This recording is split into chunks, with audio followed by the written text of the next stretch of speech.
आशीर्वाद देना चाहता हूं, जिनकी वजह से, जिनकी प्रेरणा से आज हम यहाँ मिले हुए हैं।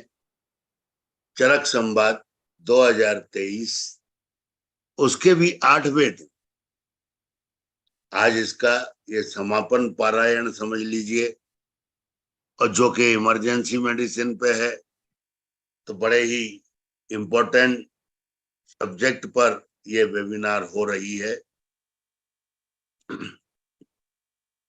विपिन जी निश्चित ही मां सरस्वती के वरद पुत्र हैं, जिन्होंने अपने इन प्रयासों से अपने कॉलेज की गरिमा को प्रतिष्ठा दी है, ऐसा मेरा मानना है। आज के दिन हमारे साथ उनके कॉलेज के अधिकारी डॉक्टर विवेक सिंघई, जिनका अपने आप में एक वर्ल्ड रिकॉर्ड है, कई वर्ल्ड रिकॉर्ड है मेरे हिसाब से। तो मैं, यदि विपिन जी कहाँ हैं, मैं विवेक सिंघई जी को, डॉक्टर विवेक सिंघई जी को इसके उद्घाटन के लिए आमंत्रित करता हूं।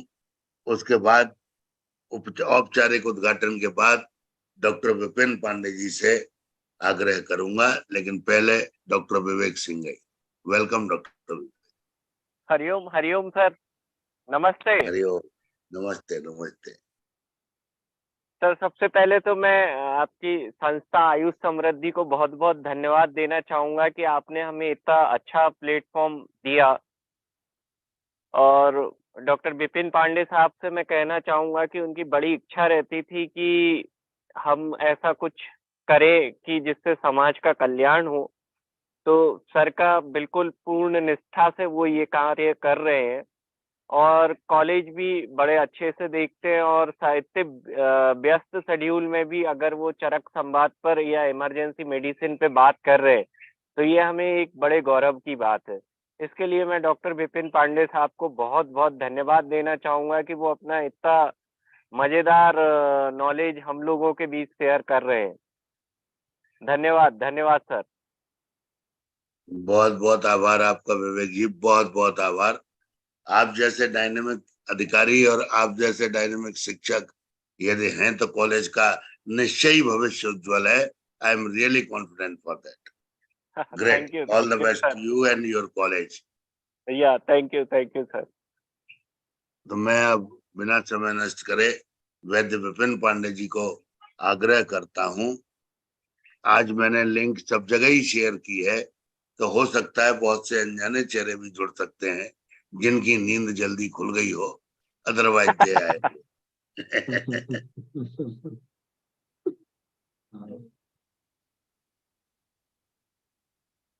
विपिन जी प्रारंभ कर। धन्यवाद सर। आज जो है तो विवेक सर भी जुड़ गए। कल मैंने पहले मैं सोचा ग्रुप में इंट्रो करवा दूं, पर मुझे मालूम था कल सर जुड़ेंगे, साक्षात प्रकट होंगे, तो सबके सामने आएंगे तो अपन इस बारे में बात करेंगे ही। हाँ।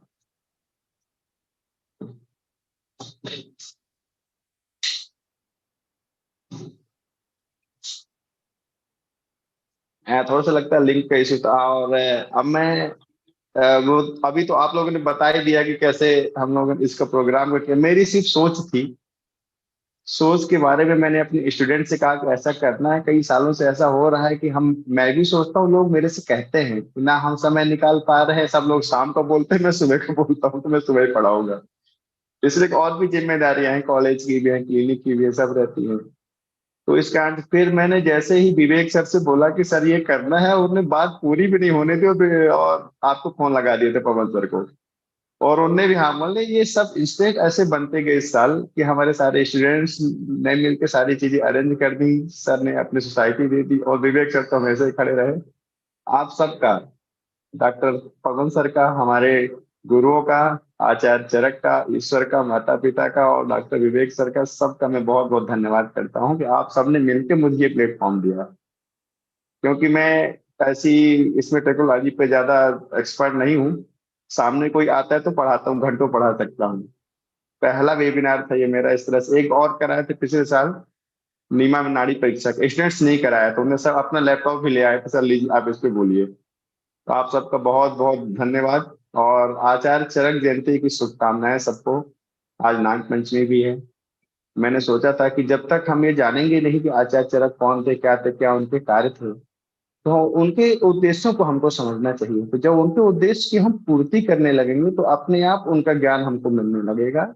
ये हमारी प्रकृति का बहुत अच्छा नियम भी रहता है। जैसे हम किसी ईश्वर की आराधना करते हैं तो हम जाके उनकी वो करने बैठ जाते हैं, पूजा करने। लेकिन मैं ऐसा मानता हूँ कि जो वो ईश्वर जो कार्य करते थे, जो उनके उद्देश्य थे, तो अगर हम वो कार्य करने लगेंगे तो अपने आप उनका आशीर्वाद हमको मिलने लगेगा।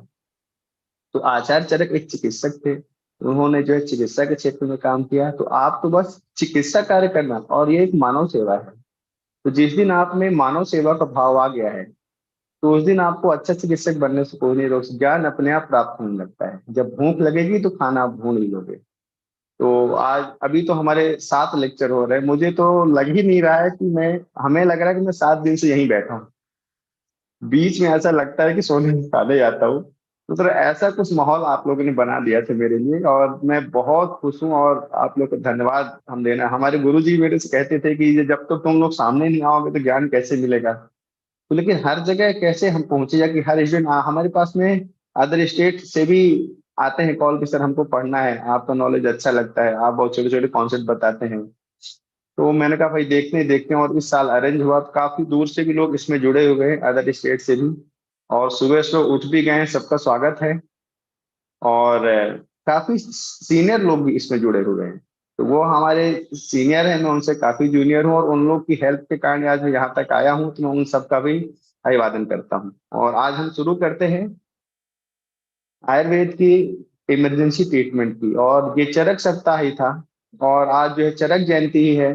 तो बात हम उन्हीं की कर रहे हैं कि क्या आचार्य चरक ने अक्सर लोग ऐसे ही हमारे समाज में ऐसी बातें आती हैं। जब मैंने आयुर्वेद चालू किया पढ़ना तब लोग कहते थे आयुर्वेद में इमरजेंसी ट्रीटमेंट नहीं है।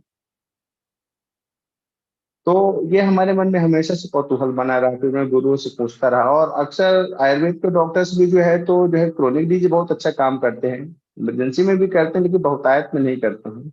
ऐसे सेंटर्स आपको नहीं मिलेंगे कि किसी को इमरजेंसी हो तो आयुर्वेद में आ जाए। लेकिन हमने इस पे काफी काम किया, छोटा छोटा छोटा छोटा करके। एक में बुक भी लिखने का था मेरा, सन 2011 में मैं लिखने वाला था, आयुर्वेदिक फास्ट ट्रीटमेंट। तो मैंने अपने गुरुजी से जब आज्ञा मांगी कि सर लिख दो क्या, तो बोले अभी मत लिख। तो मैंने कहा सर अभी क्यों मना कर रहे हैं, तो बोले अभी तुम लिखोगे तो कुछ तो तुम अपना नॉलेज लिखोगे, और कुछ तुम किताबों से पढ़ पढ़ के लिखोगे, जो कि तुमने खुद नहीं किया। तो पहले तुम 8-10 साल प्रैक्टिस करो, तुम खुद कर करके देखो, फिर बुक लिख देना। डॉक्टर रमा वारियर, इनको भारत रत्न भी मिला था। कोटक्कल कंपनी आपने देखी होगी, उसमें लिखा रहता है उनका, डॉक्टर रमा वारियर के बारे में। उनकी भी एक बुक है, उसको कभी आप लोग पढ़िए। उन्होंने ये कहा था कि एक वैद्य जब प्रैक्टिस करते करते 5 वर्ष को जब उसका अनुभव हो जाता है, तब वो दूसरों को पढ़ाने के लिए एलिजिबल होता है। आपने खुद प्रैक्टिस नहीं की और दूसरों को आप बताने लगे, तो करते करते थोड़ा थोड़ा समय हम लोगों ने जो कर, और यहाँ पे मैं वही बात बताता हूँ जो मैंने करके देखी है। तो इमरजेंसी ट्रीटमेंट की आज हम अब शुरुआत करते हैं। इमरजेंसी होती क्या है? इमरजेंसी मतलब अब ये होती है कि जहां पे लाइफ एंड डेथ की ऐसी बात आ जाए कि अब अगर थोड़ी सी भी लापरवाही हुई तो इनकी जान को भी खतरा हो सकता है, या कि जान को नहीं हो रहा है खतरा, तो जिस अंग में वो रोग हुआ तो उस अंग के डैमेज होने का, तो अगर वो वाइटल्स में है तो वो तो बहुत ही नुकसानदायक होगा। लेकिन और भी इमरजेंसीज होती हैं, जैसे मान लीजिए हड्डी टूट गई है, कि इसमें पैर में इमरजेंसी वो है, लेकिन उसमें जान जाने का इतना खतरा नहीं होता है। लेकिन इमरजेंसी तो वो भी है, उस अंग को भी नुकसान हो सकता है अगर जो फटाफट ट्रीटमेंट वहां पे नहीं मिलता है। लेकिन सबसे बड़ी मतलब आपको जो वाइटल्स, आपको जो त्रिमर्म कहे गए हैं, वो सबसे बड़ी इमरजेंसी तो वही है। तो वहां पे ऐसा हम क्या ट्रीटमेंट करें, क्या करें, और या फिर कुछ समझ में नहीं आता है। तो अभी मैं कभी कभी ऐसा सोचता हूँ कि सारी चीजें आज की डेट में हम डायग्नोसिस वगैरह सब करते हैं, लेकिन हर जगह आज की डेट में भी अवेलेबिलिटी नहीं है, और अवेलेबिलिटी आगे भी नहीं होगी। क्योंकि आप बताइए कि एक्सरे की मशीन कोई साथ में लेके घूमेगा क्या? एमआरआई की मशीन कोई ऐसे पैथोलॉजी का 24 घंटे चलती रहती है, रात में बंद हो जाती है। तो हम सभी डॉक्टर्स को बहुत सारी चीजें ऐसी भी सोचनी चाहिए कि बिना डायग्नोसिस के हम क्या कर सकते हैं। हम आजकल के डायग्नोसिस पे डिपेंड हो गए हैं। तो इमरजेंसी में बल्कि जितना हमको फास्ट करना चाहिए उतना कभी कभी हम लेट करने लगते हैं, हम रिपोर्ट का वेट करते रहते हैं। और उसका एक कारण और मैंने देखा है कि अभी की स्टूडेंट्स का अक्सर एग्जाम के लिए पढ़ते हैं, एग्जाम में क्या आना है, एग्जाम में क्या आना है, वो अपने टीचर से अपने सीने से बुक में टिक लगवा लेते हैं, उसी को पढ़ते रहते हैं। फिर बाद में बात आती है कि कोरोना तो कोर्स में नहीं था। वो बात कोरोना की नहीं थी, लेकिन जो कोविड के लक्षण थे वो, और हमने भी कोविड की ट्रीटमेंट की। नर्सिंग होम तो नहीं था मेरे पास में, और ना ही ऐसा कोई वो था उस समय। जो है, मैं पीजी भी कर रहा था, तो ऑफिशियली ऐसा तो नहीं था कि मैं कर सकता था प्रैक्टिस। लेकिन जो भी हमसे कांटेक्ट में आए, लेकिन उन लोग और कोई किसी की भी डेथ नहीं हुई। आपने देखा होगा कि कोविड में जो है तो गर्म पानी का, और वास्तव में आप जब भी कुछ इमरजेंसी आए तो हर रोग होने का कारण ऑब्स्ट्रक्शन होता है, चैनल ब्लॉकेज होते हैं, जिसको आयुर्वेद में श्रोतावरोध कहा गया है, आयुर्वेद कहा गया है। तो आपको उसको ध्यान देना है कि फटाफट आपको कि कौन सा स्रोतस यहाँ पे रुक रहा है। और जो आपने पढ़ा होगा कि श्रोतो दुष्ट के 4 लक्षण बोले गए हैं, है ना। उसमें लिखा है कि श्रेया नाम ग्रंथो अपिवा, अति प्रवृत्ति संग, अति प्रवृत्ति हो रही किसी चीज की, जैसे अतिसार में अति प्रवृत्ति होती है, वमन में अति प्रवृत्ति होती है। अति प्रवृत्ति को हमको रोकना है। अति प्रवृत्ति संग, संग मतलब किसी चीज का रुक जाना, सांस लेना ही, सांस नहीं ले पा रहा है तो वो रुक गया है। अति प्रवृत्ति संगो व सिरा नाम ग्रंथो अपिवा, सिराओं में जो ग्रंथि हो गई, तो ये उतनी इमरजेंसी नहीं, लेकिन फिर भी वो तो, अब ग्रंथि को ठीक करना, ट्यूमर को ठीक करना इतना आसान नहीं होता कि फटाफट हमने कर दी। लेकिन अगर किसी ऐसे स्थान पे है जहाँ पे, जैसे अभी एक हमने यहाँ देखी थी, हमारे परिवार में थे, उनको जो है तो ब्रेन में सप्लाई कम हो रही थी ब्लड की, तो जब एमआरआई वगैरह करा तो पता वहां गठान, तो डॉक्टर ने कहा ऑपरेशन, 1-2 दिन का समय लेके उसको ऑपरेट किया उन्होंने, तो वही ग्रंथि है। अब वो उनको चक्कर बहुत आते थे, हाइपर हो जाते थे, तो उनका जब ऑपरेशन हो गया तो वही ग्रंथि है, उसको हटाना पड़ा वहां से, है ना। तो ऐसा आप देखिए, सर्जरी मैं तो नहीं करता हूँ, और आयुर्वेद में भी ऐसे हमने ब्रेन सर्जरी देखी नहीं होगी, लेकिन पहले हमारे शास्त्रों में ऐसा वर्णित है कि जीवक ने किया था, और भी आचार्यों ने किया होगा। तो इस तरह से श्रेया नाम ग्रंथो अति प्रत्यय संगो श्रेया नाम ग्रंथो अपिवा, बीमार गमन, बीमार गमन, जो दोषों का जो स्थान है, जिस मार्ग से उनको जाना है दोषों को घाटों, उसके अलावा जाने लगे। तो जैसे रक्तपित्त में देखिए कि नासा से रक्त आने लगता है, अतिसार में भी कभी कभी जो है रक्त अतिसार होने लगता है, रक्त प्रवाहिता होने, खूनी पेचिश होने लगती है, यूरिन के साथ में ब्लड आने लगता है। ऐसी बहुत सारी चीजें आती हैं। तो अभी हम सबसे पहले छोटी छोटी चीजों के बाद, हम कभी कभी क्या सोचते हैं कि क्योंकि मेडिसिन तो बहुतायत में पाई जाती है, ये क्या इमरजेंसी में काम आएगी, ऐसा नहीं है। छोटी से छोटी मेडिसिन, जैसे मैंने आपको एग्जांपल बताया था पहले दूसरे लेक्चर में, बादाम का और मूंगफली का। तो मूंगफली सस्ती है और बादाम महंगा है, तो हम मूंगफली इसको हम हल्के में लेते हैं, और बादाम इतना महंगा है तो हमको बड़े, ऐसा नहीं है, उसको गरीबों को बादाम ही कहा जाता है। तो हमको ये देखना है कि जो मेडिसिन की अवेलेबिलिटी का बहुत जरूरी है, मेडिसिन तो बहुत जानते पर के अवेलेबल है, क्या वो पेशेंट खरीद सकता है फटाफट। इमरजेंसी में तो आजकल आप जाइए तो ट्रीटमेंट की शुरुआत ही 20-30 हजार से होती, एंट्री हुआ तो 30-40 हजार रुपए खर्च होने ही नहीं। लेकिन हमको, हमने देखा है पहले से बहुत सारे डॉक्टर, वो हम लोग को देखती थी तो उनको देख के इतनी डायग्नोसिस रहती, छोटी छोटी मेडिसिन वो ठीक करते थे। तो हमको उन मेडिसिन पे काम करता है। आज हम छोटी सी एक इमरजेंसी, ये ट्रीटमेंट मैं आपको बता चुका हूँ, लेकिन आज आपको फिर से बता रहा हूँ, और उसको मैंने कहा था यही ट्रीटमेंट हम आगे और इसको अच्छे से इम्प्लाई करके ये बताएंगे इमरजेंसी में, जैसे श्वासावरोध। तो कोविड आई, अगर किसी को अस्थमा का अटैक आ रहा है, उसकी सांस फूल रही, तो फट से दिमाग जाना चाहिए कि सांस हम जहां से ले रहे हैं, तो सांस नहीं ले पा रहे हैं तो वो तो बात अलग है कि नैरोइंग होगी। सांस ले रहे हैं फिर सांस भर नहीं रही, माने हम पूरी नहीं ले पा रहे हैं, तो कहीं ना कहीं फेफड़ों का इन्वॉल्वमेंट होगा, फेफड़ों में सूजन होगी, या कि शोथ, हर रोग का कारण मैंने बताया, तो शोथ भी समझिए आप, कफ का स्थान है। तो वहां पे आपको जो कफ ने शोथावरोध किया उसको वो करना है। तो सबसे पहले तो फटाफट आप जो कर सकते हैं, इमरजेंसी की तो ट्रेनिंग मुझे ऐसा लगता है कि एक आम व्यक्ति को भी देना चाहिए, इतना इतना, और बाकायदा उनको गवर्नमेंट के द्वारा उनको ट्रेन भी करना चाहिए, तो वो आगे चल के हमारे हैंड्स हो सकते हैं। तो इमरजेंसी अगर श्वास रोकती है तो स्टीम लेना, वहां पे बहुत बहुत सारे अस्थमक अटैक में मैंने देखा, कई सालों से इन्हेलर ले रहे हो, पर जब से मैंने उनको स्टीम देने के लिए बोला, और स्टीम दीजिए। और आपने जो है तो चतुर्भुज का नाम सुना होगा, मेथी, चंद्रसूर, मगरेल और जवानी, ये इमरजेंसी में बहुत अच्छा काम आते हैं। चंद्रसूर बीज है जो है ना, तो जवानी है, अजवाइन है, अजमोदा है। पानी गर्म करिए, अच्छा खौलता हुआ पानी, उसमें 1 से 2 चम्मच अजवाइन डालिए, उसको उबलने के बाद उसकी भाप दीजिए। ये क्या है, उसमें कुछ वोलेटाइल सब्सटेंस होते हैं, तो जो वोलेटाइल सब्सटेंस होते हैं वो हमको दिखते नहीं है, मतलब कितने सूक्ष्म होते हैं देखिए। अगरबत्ती आप किसी रूम के एक कोने में जलाइए, उसकी महक फट से हमारे नाक में आने लगती है। और यही जो वोलेटाइल सब्सटेंस होते हैं वो इतनी उड़ते हैं, ऐसा होता है वोलेटाइल, तो जो उनमें ऐसे कंटेंट हैं कुछ जो कि इतना फास्ट एक्ट करते हैं, तो आपको दिमाग कहाँ पे ऐसा दौड़ना चाहिए, तो उन चीजों को तो अजवाइन आप डाल के दीजिए, डेफिनेटली बहुत जल्दी आराम मिलता है उसमें। फिर हम श्वास रोग में, और देखिए आचार्य चरक ने लिखा है कि आत्म लवण तैलेन नाड़ी प्रस्तर संकरे। ये बहुत अच्छा ट्रीटमेंट, मेडिसिन तो हम खाएंगे, हमारे पेट में जाएगी पचेगी, लेकिन ये तो लोकल एक्शन है कि उसके जो है तो वक्ष स्थल में, छाती में और उसकी पीठ में लवण और तेल, तो कोई भी तेल ले लीजिए। अगर आपको इसका तिल का मिलता है तो तिल का तेल भी एक बहुत अच्छे स्टेरॉइड कंटेंट्स होते हैं उसमें। आप देखिए हार्मोनल डिसबैलेंस को उसमें जो है महिलाओं के आंतों के जो डिसऑर्डर होते हैं उसमें दिया जाता है। तिल में बहुत अच्छे हार्मोन्स की कंटेंट, तो हार्मोन्स भी देखिए इमरजेंसी में आज भी देखिए एड्रेनलिन वगैरह हम देते हैं, तो वो आप ऐसा, तो आप उसमें लिखा है कि तिल के तेल में सैंधव लवण मिला के हल्का उसको आप गुनगुना कर लीजिए, और छाती और पीठ में, मैंने कई जगह प्रयोग किया उसका, और सांस रोग में उसको दीजिए। फिर उसके बाद में आपको स्वेदन करना है, तो फेफड़े में जो श्रोतावरोध हो गया है, तो वो जैसे ही दूर होगा, जब वहां दूर होगा श्रोतस खुलेंगे तो श्वास अपने आप व्यक्ति लेने लगेगा। तो आप इसको करिए, और दूसरा और भी दिया है। फिर ये क्या, कफ का स्थान है, तो कफ का स्थान है, तो कफ के अगेंस्ट काम करने वाली जितनी चीजें हैं, तो कफ बहुत जल्दी क्या करते हैं ना, श्रोतावरोध कर देते स्तंभन, और जहां पे कफ बढ़ेगा और वहां पे वायु भी हम ले रहे हैं, तो कफ और वात दोनों जितना जल्दी से जल्दी हो सके तो आप उसको सोतस खोलना है। तो ये मैंने काफी प्रयोग करके देखा है, बहुत सारे कोई ने तो मेरे को फोन करते थे, गाड़ियां नहीं थी, एम्बुलेंस नहीं थे, नर्सिंग होम में बेड नहीं थे, इसका मैंने बहुत प्रयोग किया।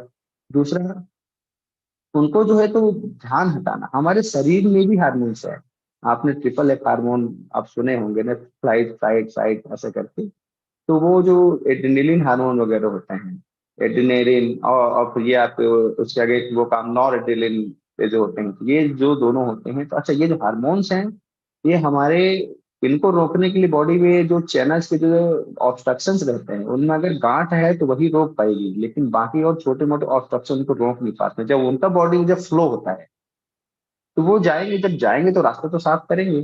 तो मतलब यही समझना है आपको कि, और हमारे आयुर्वेद में जो शुक्र धातु बोली गई, तो शुक्र धातु जो सर्व शरीर का जो शुक्र है, ओज है, वो तो ओजोवर्धक चीजें, शुक्र धातु वर्धक चीजें, जैसे मैं आपको बता रहा हूँ कि प्याज का रस और अजवाइन, तो प्याज का, अजवाइन और आप इसका रस निकालिए, प्याज का और अजवाइन, ये बहुत अच्छा बल और शुक्र धातु वर्धक, ये हार्मोन्स पे भी काम करता है। अजवाइन मैंने बताया ना कि अजवाइन का बहुत अच्छा इसका प्रयोग है। कोई सूल हो तो सूल में भी अजमोदा अजवाइन काम करती है। तो अगर फेफड़े में सूल हो रहा है तो सूल में भी स्टीम दीजिए, आप उसको सुखाइए भी, छाती में भी लगाइए, स्टीम में आप अजवाइन डालिए। और वो जो मैंने बताया कि नाड़ी प्रशस्त संकरे, स्टीम देना है, तिल के तेल में सेंधा लौंग मिला के लगाना है, ये तो इतना जबरदस्त, मैं तो इसको बहुत छोटा समझता था कि ये है क्या है, इसमें तिल का तेल है, लेकिन जब कुछ नहीं मिला, कभी कभी गरीब लोग भी फोन करते, मैंने को यही लगा लो, वो बोले हम तो ठीक हो गए। मैंने कहा था कल सुबह चले आना जांच कराना, हफ्तों भर बाद फोन आया, बोले डॉक्टर साहब कुछ खाना क्या दवाई, बोले आपकी जांच रिपोर्ट भेजो, तो वो नहीं सर हमें तो कोई दिक्कत ही नहीं, मैं ठीक हो गया हूँ। तो इस तरह से हमको बहुत अच्छा काम करना। दूसरा, बहुत सारे ऐसे जो वैद्य हैं, मैंने ऐसा देखा है कि जो हमारे जो पंचकर्म है, उनमें पंचकर्मा में सबसे ज्यादा इमरजेंसी में अगर और बहुत जल्दी किया भी जा सकता है तो वो नस्य है। नस्य, नासा ही शीर्षो द्वारम, नासा जो है सिर का द्वार है, मानी सिर के अंदर। वैसे तो आपको खोलना पड़ेगा सिर, वहां पे जो है आपको ये जो क्रेन वोस होती है उनमें आपको वो ड्रिल करना है, वो करना है तब, लेकिन और अगर हम औषधियों को ओरल इंटेक करते हैं तो वो जाएंगी, फिर हमारे जब डाइजेशन होगा उसके बाद हमारी स्ट्रीम ब्लड स्ट्रीम में फिर वो पाचन होकर वहां जाएंगी ब्रेन में। लेकिन नासा से आप सीधे, तो जो औषधियां हैं तो उसमें आप देखिए संन्यास की चिकित्सा में नस से लिखा गया है, तो नस वो सीधे सिर पे जाता है। तो अलग अलग नस दिए गए हैं कि बल्ल नस भी दिए गए हैं, सोतोशोधक भी नस दिए गए हैं। और जब दिमाग अच्छा हो जाएगा तो बाकी चीजों को देखिए, हार्मोन्स के पूरे एक्शन, तो हार्मोन की जो एक्सिस बनती है वो कहाँ से बनती है, पिट्यूटरी ग्लैंड से बनती है और पीनल ग्लैंड। तो जैसे ही हमारे जब दिमाग में ये चीजें जाती, हो सकता है सोच वहां भी हो। शारीरिक दोष, मानसिक रोग भी होते हैं, और मानसिक दोष जो है वो शारीरिक दोष भी हो जाते हैं। तो दोनों चीजें एक दूसरे के उसमें रहती हैं। तो अगर जो ब्रेन अच्छा है, तो ब्रेन अच्छा है तो कम से कम जो ऊपर को जो सपोर्ट है, जैसे आप ऐसा सोचिए कि अगर हमारे राज्य में कोई गड़बड़ी, हमारा राज्य उसको नहीं संभाल पा रहा है, लेकिन अगर केंद्र सरकार उसको सपोर्ट कर रहा है, इमरजेंसीज में आप देखिए जब बाढ़ आते हैं, जब बूढ़ आते हैं, तो इसमें कुछ भी होता है तो हमारी जो केंद्र सरकार ने बहुत सारी टीम बनाकर, राज्य सरकार की भी टीम, केंद्र सरकार की भी, तो आप इसको जो केंद्र सरकार समझिए, और ये बाकी सब राज्य सरकार है छोटे, अपने सब उनके पास इमरजेंसी का रहता है, बजट रहता है, सब रहता है, सब वो लोग करते हैं, पुलिस सब उनके पास, सीआरपीएफ के जवान सब रहते हैं। लेकिन फिर केंद्र से तो इमरजेंसी में आप अगर किसी भी अंग की इमरजेंसी है तो आप उसमें देखिए कि उनकी मानसिक स्थिति क्या है। मानसिक स्थिति अगर सही है तो हमको कुछ करना नहीं है, तो उसमें आपको दोस्त में लिखा भी हर्ष उत्पन्न करना, आपने उन्माद की चिकित्सा में भी लिखा होगा, है ना। आपने देखा भी है कि अपोजिट उसमें जो विपरीत की चिकित्सा है, मैंने काम को क्रोध से, क्रोध को काम से, शोक को भय से, भय को शोक, ऐसा करके उसमें लिखा गया है ना। और हर्ष उत्पन्न करना है। श्वास रोगों में भय, भय भी बताया गया। आचार्य ने ऐसा बताया है कि अगर किसी को श्वास उत्पन्न हो गया हो और औषधियों से ठीक, तो उसको भय दर्शन कराएं। भय दर्शन ये सब डॉक्टर को, आप मूवीज में भी देखा होगा कि बहुत सारे लोग उनमें चले, कफत उन्माद में चले जाते हैं, कुछ बोलते नहीं है हीरो हीरोइन, फिर डॉक्टर साहब आते हैं एक बंद कमरे में चाकू लेकर उन पर हमला करने का ऐसा एक्टिंग करते हैं। और साउथ इंडिया में भी आपने देखा होगा कैसे बिल्कुल उसमें बैठे रहते हैं कुर्सी में, वहां उसमें जो मूवी में रहते हैं, फिर जब कुछ ऐसे एक्ट होते हैं कि उनका दिमाग, उसमें आपने देखा होगा 3 इडियट मूवी में भी, वो जो हीरो को दोस्त एक उसका वो करता है, सुसाइड कर लेता है, तो उसको अलग अलग चीजें उसको बताई जाती है, ऐसा होने वाला है, ऐसा होने वाला है, ऐसा होने वाला है, ऐसा होने, ये सब हार्मोन्स के एक्शन है। तो रस, रक्त, मांस, मेद, अस्थि, मज्जा, शुक्र, जैसे ही मज्जा और शुक्र जब एक्टिव, मज्जा धातु जो है उसी से हमारा ब्रेन बनता है, और शुक्र धातु जो है ये एक्शंस एक्शंस करते हैं। शुक्र धातु केवल स्पर्म पे नहीं है, ये जो फास्ट एक्शंस करने वाले, आप देखिए कि शुक्र सहायता में क्या लिखा गया है, इव प्रहर्ष बहुला, सौम्या सौम्य प्रेक्षण, क्षीर पूर्ण लोचन, इव प्रहर्ष बहुला, वो बहुत उत्साहित रहता। उत्साह आता कहाँ से है, उत्साह यही हार्मोन जो चैलेंज होते हैं, आपके जो चेंजेस होते हैं, आप शांत बैठे हैं, कोई आपका बहुत ही प्रिय व्यक्ति अगर आपके सामने आ जाए तो चेहरा वही था और उसमें चमक अलग ही आपके भाव दिखने लगते हैं। और कोई ऐसा व्यक्ति आ जाए जो आपको पसंद नहीं, तो आपका चेहरा अपने आप डाउन, चेहरा तो वही था। देखिए कितना जल्दी जल्दी एक्शन होता है हमारे सामने, कौन एक्शन। तो मैं यही कहना चाह रहा हूँ कि ब्रेन को ध्यान दीजिए। तो नस्य चिकित्सा, नस्य चिकित्सा किसी भी इमरजेंसी में अगर आपको कुछ समझ में नहीं आ रहा है, और ऐसा मैं तो आपको ये पहले भी बता चुका हूँ कि धुले में गया नहीं हूँ, और वहाँ जो नाना जी थे हमारे, काफी सम्मानीय वैद्य हमारे, उनका एहसान तो शायद भारतवर्ष कभी नहीं भूलेगा। अभी उनका सेंटर है, तो लोग जो वहाँ जो गए थे वो कहते थे वो सबसे पहले नस्य चिकित्सा देते थे, और उसका कारण भी बताते थे कि उत्तमांग है, इसलिए अगर हमने उसको ठीक कर दिया तो हमारी बॉडी अपने आप एक्शन करने लगती है। और देखिए ये हमारा ये जो ये रहते हैं फेफड़े जो होते हैं, तो वो एक तो उसका है, आपको बताया गया कफ का स्थान बताया गया है, फिर देखिए उसमें प्राण वायु का स्थान है, उदान वायु, उदान वायु को ओजो बल वर्ण आदि कर्मचार, ओज बढ़ाना, बल बढ़ाना, ये सब। तो ओजो वर्धक जो औषधियां होती हैं, बल वर्धक, शुक्रवर्धक, इसमें जो है तो हमने पढ़ा होगा जो कूपी पक्व, एक तो काष्ठ औषधियां है, काष्ठ औषधियों के बाद में रस, और रस औषधियों में भी जब उनको आचार्यों ने देखा कि इसको और भी इम्प्रूव कर, तो कूपी पक्व रसायन जो आए। तो कूपी पक्व रसायन मैं यहाँ पे अभी नाम ले रहा हूँ क्योंकि उसका जो प्रयोग करते समय लिखा है बहुसोदिष्ट कर्म विषय। जब आप उसका प्रयोग करिए तो अच्छे से जान के, पहले रोगम आदो परीक्षित ततो अंतर्मोदम, सबसे पहले डायग्नोसिस करेंगे। लेकिन कूपी पक्व रसायन इमरजेंसीज में जैसे रस सिंदूर, मकर ध्वज, ये बहुत जबरदस्त काम करते हैं। और मकर ध्वज का प्रयोग तो मैंने अपनी माँ पे भी किया था, और वो संन्यास में थी, कोमा में थी, डॉक्टर्स कह रहे थे मुश्किल ही है इनका अब बचना जो सुबह तक, उनका मुंह भी टेढ़ा हो गया था। तो वहां फिर मैंने अपने गुरुओं को फोन किया, उनका आदेश लेकर मैंने मकर ध्वज को सबलिंगुली, जीभ के नीचे, मगर कि कोई भी अगर व्यक्ति मान लीजिए ने बेहोशी की अवस्था में चला गया है, बीपी डाउन है, बीपी हाई है, तो आपको अलग चीजें उसमें देखनी पड़ेंगी। लेकिन अगर ब्लड प्रेशर डाउन हो रहा है, संन्यास में है, तब तो आप समझ लीजिए हम यहाँ पे क्लिनिक में सबसे कहते हैं जब कोई पेशेंट आए और बोले कि मेरे को इतनी सारी प्रॉब्लम, सब गिनते रहो, और अगर उसने एक शब्द भी ये कह दिया कि मेरा ब्लड प्रेशर लो रहता है, और अगर आपने भी चेक कर लिया कि आपका ब्लड प्रेशर लो है, तो सबको मुस्कुराना है पहले। तो हमने सबको बताया कि हमारी टीम में अगर किसी ने कह दिया कि बीपी लो है और हमको ये परेशानी, तो मुस्कुराना है। उस पर हम लोग मकरध्वज का प्रयोग करते हैं। तो इमरजेंसी में बहुत जबरदस्त है। और सब लिंगुली आप देखिए कि हमारे शरीर में हम जो कि इंटेक करते हैं, इंटेक कहाँ से करते हैं? हम अपने मुंह से करते हैं। तो मुंह जो है, तो हमको भूख पेट में लगती है और इच्छा मुंह से भी जाहिर होती है। जब भूख लगी है तो आप देखिए आपके मुंह पर बहुत ज्यादा, जब भूख लगी तो पहला कौर हम जब खाते हैं, कितना ऐसा लगता है जैसे उसको चबाने की स्पीड, वो सब देखिए मुंह में बहुत। रावण का भी ये सबलिंगुली दवाई देने का है, इंजेक्शन बहुत सारे आते हैं, मकर दोष का सब।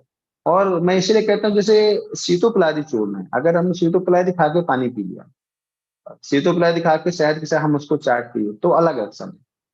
शीतोपलाई चूर्ण को लेकर मुंह पे रखिए आप। चूर्ण है तो खांसी वांसी ना आ जाए, गले में अटक जाए, इतना आपको ध्यान देना, थोड़ा थोड़ा करके रखिए और उसको लार के साथ मिक्स करिए। तो फिर आप देखिए सर्दी, खांसी, दीपन, पाचन में कितना जबरदस्त शीतोपलाद। और एक तो अच्छा बना हो, हमने उस दिन बताया था शीतोपलाद जो मार्केट में आ रहे हैं उनकी क्वालिटी को तो मुझे विश्वास नहीं है। कुछ कंपनियां बहुत अच्छा बना रही हैं, तो उनको मैं धन्यवाद अभी दे रहा हूँ, उनके हैं प्रोडक्ट्स अच्छे। लेकिन उसमें और शीतोपलाद जो राजअक्ष्मा में वर्णित है, राजअक्ष्मा कोई आसान रोग नहीं। तो शीतोपलाद चूर्ण ही बहुत अच्छा, आप उसको जब मुंह पे रखते हैं। आप देखिए कि इमरजेंसी की हम जो बात कर रहे हैं, श्वास की, तो इसमें अगर जो बहुत ज्यादा कफ का ऑब्स्ट्रक्शन, तो आप क्षार प्रयोग कर सकते हैं, अपामार्ग क्षार। अपामार्ग क्षार एड्रेनलिन जैसा ही काम करते हैं, एड्रेनलिन लाइफ सेविंग हार्मोन जैसा काम करने लगता है। आपको डायग्नोसिस करनी पड़ेगी, तो पैथिक शोथ हो तो संभल के करिएगा। पैथिक शोथ हो कि आपको डायग्नोसिस देखना है कि उसके जो लक्षण आ रहे हैं उसमें क्या पित्त के भी लक्षण है क्या। अगर पित्त है तो फिर क्षार क्षार का प्रयोग करने में थोड़ा समय के। लेकिन अगर आप कफ लग रहा है, कफ से ऑब्स्ट्रक्शन है और बात बढ़ रही है, तो सीधे अपमार्ग क्षार 250 मिलीग्राम, 500 मिलीग्राम, 1 ग्राम तक आप प्रयोग कर सकते हैं, बल और काल के हिसाब से रोगों के लक्षण के। फिर जब इमरजेंसी है, जब किसी की जान ही जा रही है, तो अगर हमारे औषधि के प्रयोग से उसको थोड़ा सा नुकसान हुआ, जान बच गई, तब हम कर सकते हैं। तो 1 ग्राम तक आप उसका प्रयोग, लेकिन देख लीजिए पहले। तो अपामान क्षार का है, बहुत जबरदस्त। दूसरा आपने इसका पढ़ा होगा कि मदन फल, मदन फल का हमने बहुत सारा प्रयोग कराया। तो शीतोपलाय चूर्ण में अपामान क्षार भी डाल सकते हैं आप। शीतोपलाय चूर्ण की जितने सारे कंटेंट है वो सब सोच समझ के बनाए गए, नहीं जो फेफड़ों में काम करने वाला है। तो अब आपको उसको जब इमरजेंसी आ जाता है, तो नॉर्मली हम यूज कर रहे हैं, लेकिन जब इमरजेंसी आएगी, इमरजेंसी आएगी, मतलब अब हमको और फास्ट काम करना है, रोग भी बलवान है और हमको काम भी फास्ट करना है। तो फिर आपको उसी मेडिसिन की पोटेंसी को बढ़ाना है। तो आप जो शीतोपलाय चूर्ण जो यूज कर रहे हैं, अब आपको उसी के एक्शन को बढ़ाना है। तो अब आप उसमें मकरध्वज ऐड कर सकते हैं। अगर आपको लग रहा है कि व्यक्ति कोलैप्स हो रहा है ना, तो आप उस मकरध्वज को ऐड करिए। लक्ष्मी विलास, लक्ष्मी विलास तो सभी लोगों की औषधि, अलग अलग अनुपान में है, तो कहीं कुछ समझ में नहीं आता है तो लक्ष्मी विलास, क्योंकि आप उसके जब कंटेंट पढ़ेंगे वो सारी चीजें उसमें रखी गई है। लक्ष्मी विलास को ऐड करिए। सब लिंगुली भी आप दे सकते हैं। सब लिंगुली अगर आप थोड़ी देर के लक्ष्मी विलास रखेंगे, तो इवन आक्षेप वगैरह जो आक्षेप आने लगते हैं, कन्वर्जेंस एनाफाइलेक्टिक शॉक में भी हम लोगों ने करके देखा है। अब ऐसा नहीं कि बहुत ज्यादा किया है डॉक्यूमेंट से, मैंने, लेकिन अब मैं कर रहा हूँ डॉक्यूमेंट से। हमारे गुरु जी लोग भी कहते हैं तुम डॉक्यूमेंट से क्यों नहीं करते, वो लोग भी देखते हैं यहाँ के कि बहुत सारी चीजें हम लोग ऐसा करते रहते हैं। और हम तो देखते हैं जो गरीब पेशेंट रहता है, जिसके पास पैसा होता है, अगर उसने कहा तो हम लोग के लिए बहुत अच्छे मौके होते हैं। अमीरों के पास तो ठीक है, वो तो सीधे नर्सिंग होम जाते हैं बड़े बड़े, है ना। लेकिन जो गरीब लोग रहते हैं, आपको अगर इमरजेंसी ट्रीटमेंट सीखना है, वो करना है, तो आप उन पर ट्राई करिए। और कितनी दुआएं मिलती है ये आप नहीं सोच सकते हैं। तो हम लोगों ने ऐसे ही प्रयोग किए। तो देखिए मदन फल का जो मैं बता रहा हूँ, मदन फल, ये जो आपके उसमें लिखे कल्प स्थान में जितनी औषधियां लिखी गई हैं, वो और एक जो विष है, तो जितने विष हैं उनको लिखा गया कि व्यवाई विकासी होते हैं। व्यवाई और विकासी।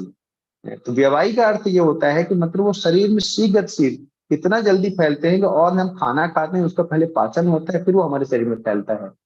लेकिन जो मदन फल है, वो हमारे शरीर में पहले फैल जाता है, बाद में उसका पाचन होता है। पाचन होता भी है कि नहीं, वो करने देता है कि नहीं, इतना तीक्ष्ण होता है।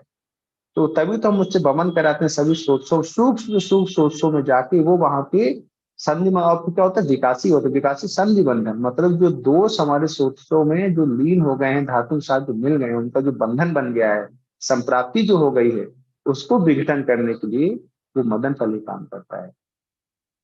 लेकिन क्या है, मदन फल बहुत तीक्ष्ण औषधि है। आपने ऐसा आपने हम अब तो इतनी सारी अब चलने लगी है ट्रेन देखिए, लेकिन पहले ऐसा कहते थे कि जब शताब्दी एक्सप्रेस चलती थी, राजधानी एक्सप्रेस, तो कहते थे उससे उसकी जो वो रहती रेल की पटरी रहती थी, जब उसका टाइमिंग होता तो वैसे तो लोग रेल की वो रहती पटरियों के आसपास में ऐसे बैठे रहते हैं, लेकिन कहते थे ये जब एक्सप्रेस के जब टाइम होता था तो उससे 20 फीट दूर होना चाहिए, क्योंकि रेलवे ट्रैक में आपने गिट्टी देखी होगी ट्रैक में, तो इतनी तेज से चलती है वो कि उसकी कभी कभी गिट्टियां उड़ती हैं, तो गोली की तरह तेज लगती है। अगर किसी को लग गई माथे पे, कहीं लग गया, तो वो फिर समझ लीजिए बहुत हानिकारक, तो फिर उससे दूर रहना चाहिए जब ट्रेन वगैरह निकले। तो वैसे ये तीक्ष्ण औषधियां हैं, हमारे शरीर में इतना तेजी से फैलती हैं कि नुकसान भी कर सकती हैं। इसीलिए जो है बर्मन कराने के पहले स्नेहन स्वेदन सब कराया जाता है कि उनके ट्रैक सही किए जाते हैं, कि आसपास का पूरा सब क्लियर होना चाहिए, किसी को नुकसान ना हो, कि कोई जानवर ना आ जाए, है ना, उसके ट्रैक के सामने कोई इंसान ना बैठा हो। इससे यही सब हमारे जो सिद्धांत बनाए पर शास्त्र अवलोकन से, तो मदन फल का प्रयोग करिए, शीतोप्लाज्म में मिला के ही करिए, डोज कम लगती है, क्योंकि हम बमन के लिए मैं ये भी कहता हूँ कि मदन फल वामक नहीं है, वामक, लेकिन मदन फल की विशेष मात्रा वामक है। मदन फल अगर आप कम मात्रा में प्रयोग करते हैं तो बमन वो अपना काम, जो उसका काम है कि सूक्ष्मों को खोलना, व्यवाही विकासित, तो जब वो व्यवाही होगा और विकासित हो जाके सभी संधि बंधनों को ढीला कर देगा। तो शीतोप्लाज्म में अगर इधर ऐसी इमरजेंसी आपको कफ कफ का लग रहा है शीतो को, तो आप मदन फल उसमें प्रयोग करिए। तो मदन फल अब आप जब देंगे तो शीतोप्लाज्म का तो पाचन होगा, लेकिन जो मदन फल हमने दिया है तो वो उधर दोषों का पाचन भी कर, हो जाके सीधे फैल जाएगा पूरे शरीर में। तो हो सकता है कि जो ब्रेन है हमारा, ब्रेन हमारे फेफड़ों को कुछ मदद करना चाह रहा है, लेकिन ऑब्स्ट्रक्शन है, तो वहां से सिग्नल्स नहीं आ पा रहे हैं। तो जब हम मदन फल देंगे तो जो सिग्नल सीटीजेड मेडुला का जो रहता है, और मेडुला ऑब्लोंगेटा, आपने इसको पढ़ा ही होगा, मेडुला ऑब्लोंगेटा और जो पॉन्स है, ये हमारे श्वास को कंट्रोल करते हैं, श्वसन को कंट्रोल करते हैं, कि रेट क्या होनी चाहिए, रिदम क्या होनी चाहिए, कितना लेना है, कितना डीप लेना है, डीप ब्रीदिंग लेना है, कैसे। तो ये प्रयोग करिए अब। और देखिए उसमें कि मदन फल के साथ में हम जब क्या क्या बमन कराते हैं, उसमें हम वचा का प्रयोग करते हैं। मदन फल तो कहीं भी फैलेगा पूरे शरीर में, लेकिन स्पेशली अब वो क्या, हमारे दिमाग का जो सेंटर है सीटीजेड मेडुला जो वामक, उसको क्या क्या कहा गया, उसका वोमिटिंग सेंटर कहा गया। तो वोमिटिंग सेंटर को भी एक्टिवेट करने के लिए वचा डालते हैं उसमें। वो मेद्य औषधि है, और वो भी बहुत अच्छी तीक्ष्ण औषधि है, और उसका नस भी दिया गया, ऐसा प्रयोग करते हैं। जब आप उसको देंगे तो हमारे मन, केंद्र सरकार भी जो राज्य सरकार की जो मदद करना चाह रही, वो भी वहां से चालू, आवागमन तो होगा ना। इसलिए आप देखिए बड़े बड़े हाईवे बनाए जाते हैं, एयरवेज बनाए जाते हैं, वो इसलिए बनाए जाते हैं कि वैसे नॉर्मल तो है, लेकिन इमरजेंसी इमरजेंसी लैंडिंग के लिए कुछ भी किया जा सकती है। कॉरिडोर्स बनाए जाते हैं। आपने जो पहला यहाँ जो हार्ट ट्रांसप्लांट हुआ था, चेन्नई से बेंगलोर गया था कि बेंगलोर से चेन्नई, वो हमको देखना पड़ेगा, लेकिन वहाँ एक कॉरिडोर बनाया गया था कि 2 घंटे के अंदर में हार्ट वहां से निकाला और जहां देना था। अभी यहाँ भोपाल इंदौर में भी इतने सालों वाला भी एक केस आया कि यहाँ भी कॉरिडोर बना के फटाफट हार्ट को निकाल के वहां ट्रांसप्लांट करने के लिए भेजा गया था। तो कोई तो ये जो तीक्ष्ण औषधियां जैसे मदन फल है, आप उसका जब प्रयोग करेंगे तो वो सोतस खोल देता है। जैसे ही सोतस खोलेगा तो हमारे शरीर खुद ठीक करने का प्रयास करता है, तो वो जो एक्शन चालू हो जाते हैं, तो ब्रेन में उसमें अगर आप जो वचा का, आप देखिए सीटोप्लाज्म जिस रोग में काम कर रहा है, तो उसको अगर एक्सटर्नल मदद भी लेना, उसकी पोटेंशियल चैनल्स खोली जाए, तो जब रास्ता खुलेगा सीटोप्लाज्म, उसमें भी वंशलोचन डाला है। दालचीनी, दालचीनी को भी हल्के में, दालचीनी ओरिजिनल अगर आपको मिल जाती है, ओरिजिनल वंशलोचन और दालचीनी, तो सीटोप्लाज्म की जो मेन पावर है वो यही है। लेकिन ओरिजिनलिटी नहीं रहती है, क्योंकि देखिए कि लिखा है कि 6 महीने बाद अगर चूर्ण बन गया तो एक्सपायर हो जाता है, कहीं 2 महीना, 3 6 महीने लिखा गया है। कास्ट औषधियां जो 1 साल बाद, अब देखिए 2 साल 3 साल का वहाँ औषधियां रखी गई है परचून की दुकान, हम उसको खरीद के लाते हैं और चूर्ण बना के 3 साल यूज करते हैं, पोटेंसी कम हो जाती है। इन पे अगर आप, मैं सबको यही कहता हूँ कि अपने जीवन में आप एक ही औषधि बनाओ, पर वो औषधि आप ऐसी बनाओ, मैं सीतोप्लाज्म बना रहा हूँ, आप 40 साल चूर्ण बनाओ। तो आप कोई, आप उस जोगरा रसायन बनाने लगी, तो कोई कांस खरीद के बन, एक ही औषधि, लेकिन उसकी क्वालिटी देखिए क्या क्या अपन उसमें कर सकते हैं उसकी क्वालिटी इंक्रीज करने के लिए। तो इस तरह से हमको सीटोप्लाज्म की पोटेंसी, सीटोप्लाज्म जिन रोगों में काम कर रहा है श्वास काश में, तो उसमें हमको उनकी औषधि की पोटेंसी बढ़ाने के लिए मदन फल का प्रयोग कर सकते हैं। मदन फल डालिए तो वो सोचस खोलेगा, केंद्र सरकार की उसको मदद मिलने लगेगी फेफड़ों पे। आक्तम लवण तैलेन, तो इन सब से अपामार्ग क्षार भी प्रयोग कर सकते हैं। आप जानिए सब डाल दीजिए अलग अलग, आप उसमें कंडीशनल आप देखिए।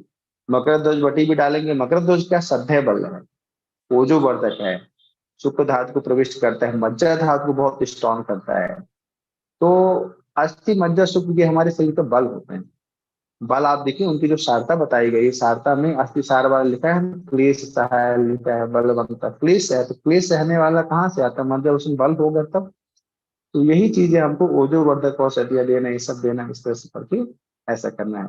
दूसरी हमने और भी बहुत सारी ऐसे इमरजेंसी में आप देखिए कि मैंने बताया था जो पुष्कर मूल का प्रयोग बताया था, पुष्कर मूल, हिक्का श्वास काश पार्श्व स्थूल हरणाम से स्थान, वो श्रेष्ठ है।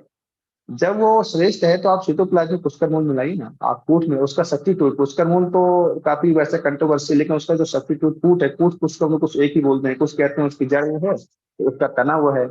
लेकिन अलग अलग इसके विद्वान हैं आपके जो इसके द्रव्य गुण वाले, वो आपको ज्यादा अच्छे से बताएंगे। हम लोग को तो यह है कि अगर हमने दवाई लिख दी मेडिकल वाले ने, उसे ना अब कंपनी ने कैसा पैक किया वो जाने, कभी ये भी दिक्कत होती है। तो इसको जो एक्सपर्ट्स हैं उनसे मिलके, लेकिन हमने कूट का भी प्रयोग किया है।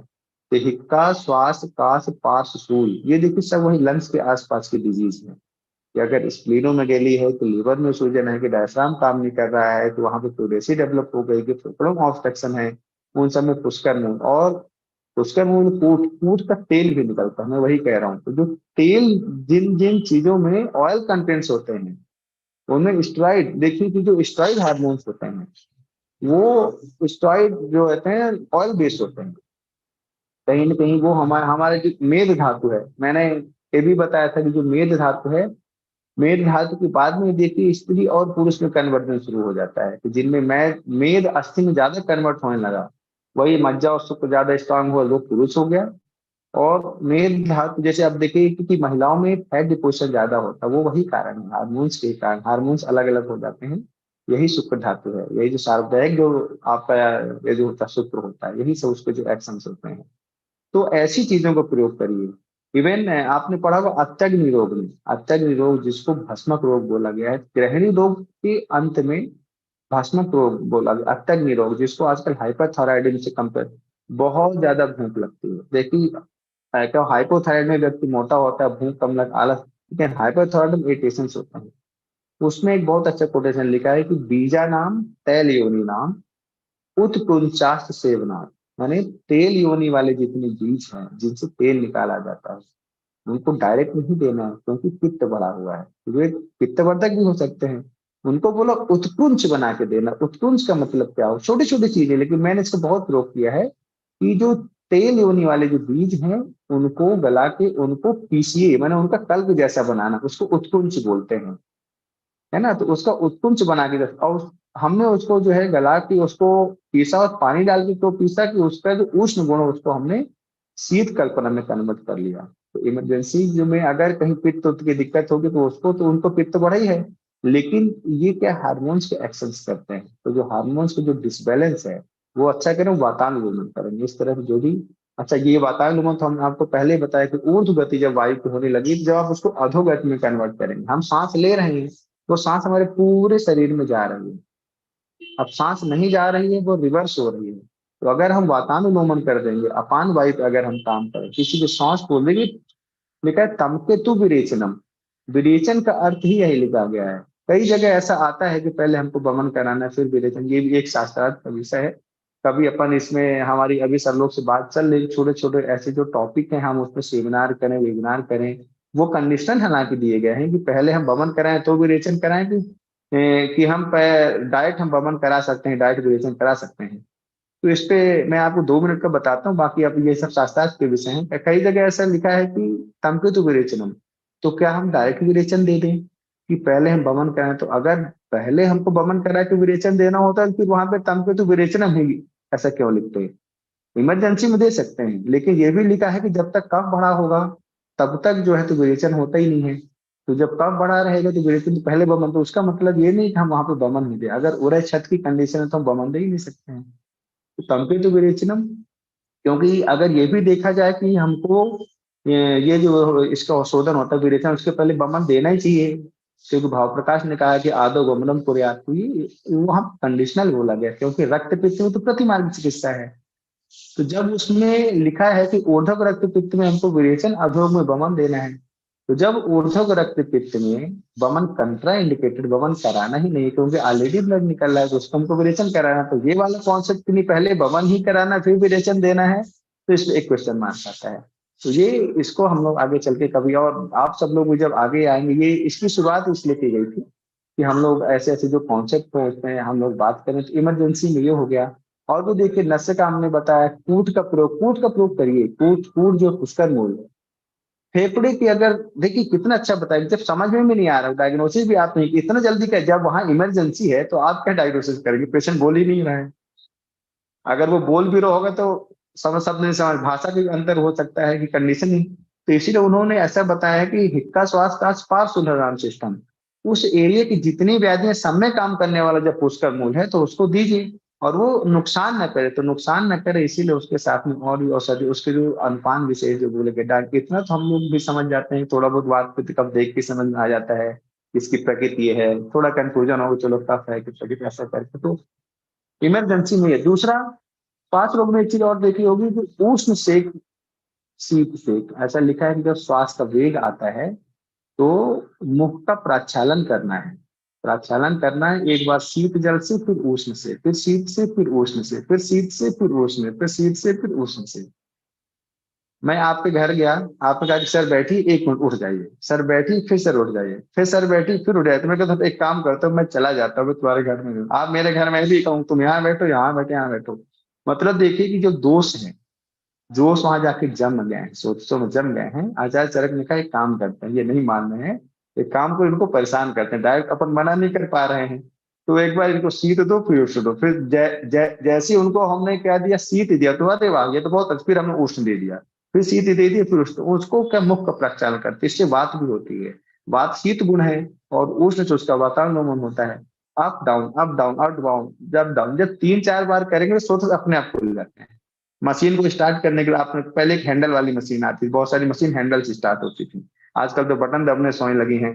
आपने ऑटो में तो देखा है कुछ, उसमें रस्सी लगाए रहते हो, रस्सी 2-4 बार खींच के ऐसे खींच स्टार्ट हो जाती है मशीन। ये सारी चिकित्साएं बताई गई हैं।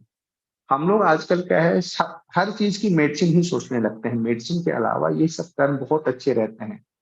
मैं तो, और मैं आपको बताऊं, सबसे बड़ी इमरजेंसी का ट्रीटमेंट क्या है, सबसे बड़ी इमरजेंसी ट्रीटमेंट आप खुद हैं। आप खुद, इसलिए आप देखिए कोई पेशेंट मर भी रहा हो पर बहुत फेमस डॉक्टर, जो उनकी क्लिनिक पहुंच जाए कि वो डॉक्टर आ जाए, तो पेशेंट इतना प्रभावित होता है, आपका जो सत्य होता है वो तो नाम का है, अगर आपके चेहरे में इतना सत्य है, इतना ओज है, आप किसी की प्राण की रक्षा कर सकते हैं। तो ये आपको बहुत ध्यान, आपको सत्य भी आपका बढ़ाना है, और जब आपका सत्य रहेगा तो आपका दिमाग भी अच्छा रहेगा, तो आप उसमें कोई युक्ति भी प्रयोग कर लेंगे, और पेशेंट आपको देख के उसमें उत्साह, तो जैसे उत्साह बढ़ा उसका, तो उसके जो हार्मोन्स हैं, वो जो हार्मोन्स का जब फ्लो बढ़ता है तो उसके शरीर में बल बढ़ता है। आप जब बीमार हो, हमने कहा है कि हॉस्टल में हम लोग रहते थे, जब दवाई में ठीक नहीं होते तो हम वही दवाई लेकर हम लोग को घर भेज देते थे, तो हम लोग ठीक हो जाते थे। इन सब का बहुत, मैं सबसे बड़ी इमरजेंसी का ट्रीटमेंट तो आप खुद हैं। अगर आपने अपना सत्व बढ़ाया है, आपका ऑरा मंडल इतना तेज है, वो है कि पेशा जी वाह, वो आगे डॉक्टर साहब ठीक है, आईपीडी में जब राउंड चलता है, आपने देखा होगा बड़े बड़े डॉक्टर्स, उसमें कोई पेशेंट एक्सपायर नहीं होता है। ये भी कहते हैं लोग कि ऐसे, आप बहुत सारे नर्सिंग होम में हमने ऐसा देखा है कि वहां जाइए तो वहां के जो अटेंडर वगैरह रहते हैं, अरे नहीं नहीं रुक जाओ रुक जाओ, अभी डॉक्टर साहब अब आपको कुछ नहीं होगा।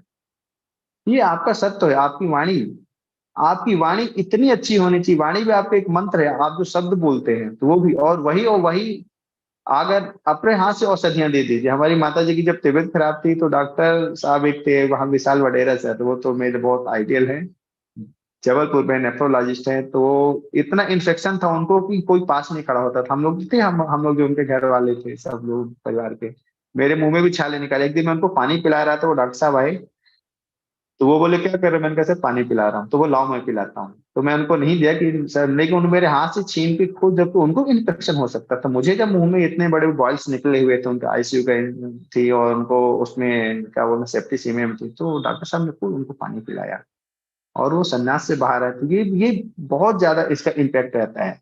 और ये उसका कारण यही है कि वो इमरजेंसी, जब उसके क्या, उसका ओज बढ़ता है, उसका जब बल बढ़ता है आपको देख के, जब बल बढ़ता है तो बल है क्या, सभी धातुएं जो है जब अपनी उत्कृष्ट अवस्था में रहती हैं तो उनका फ्लो बढ़ता है, अग्नि बढ़ जाती है, इस तरह से।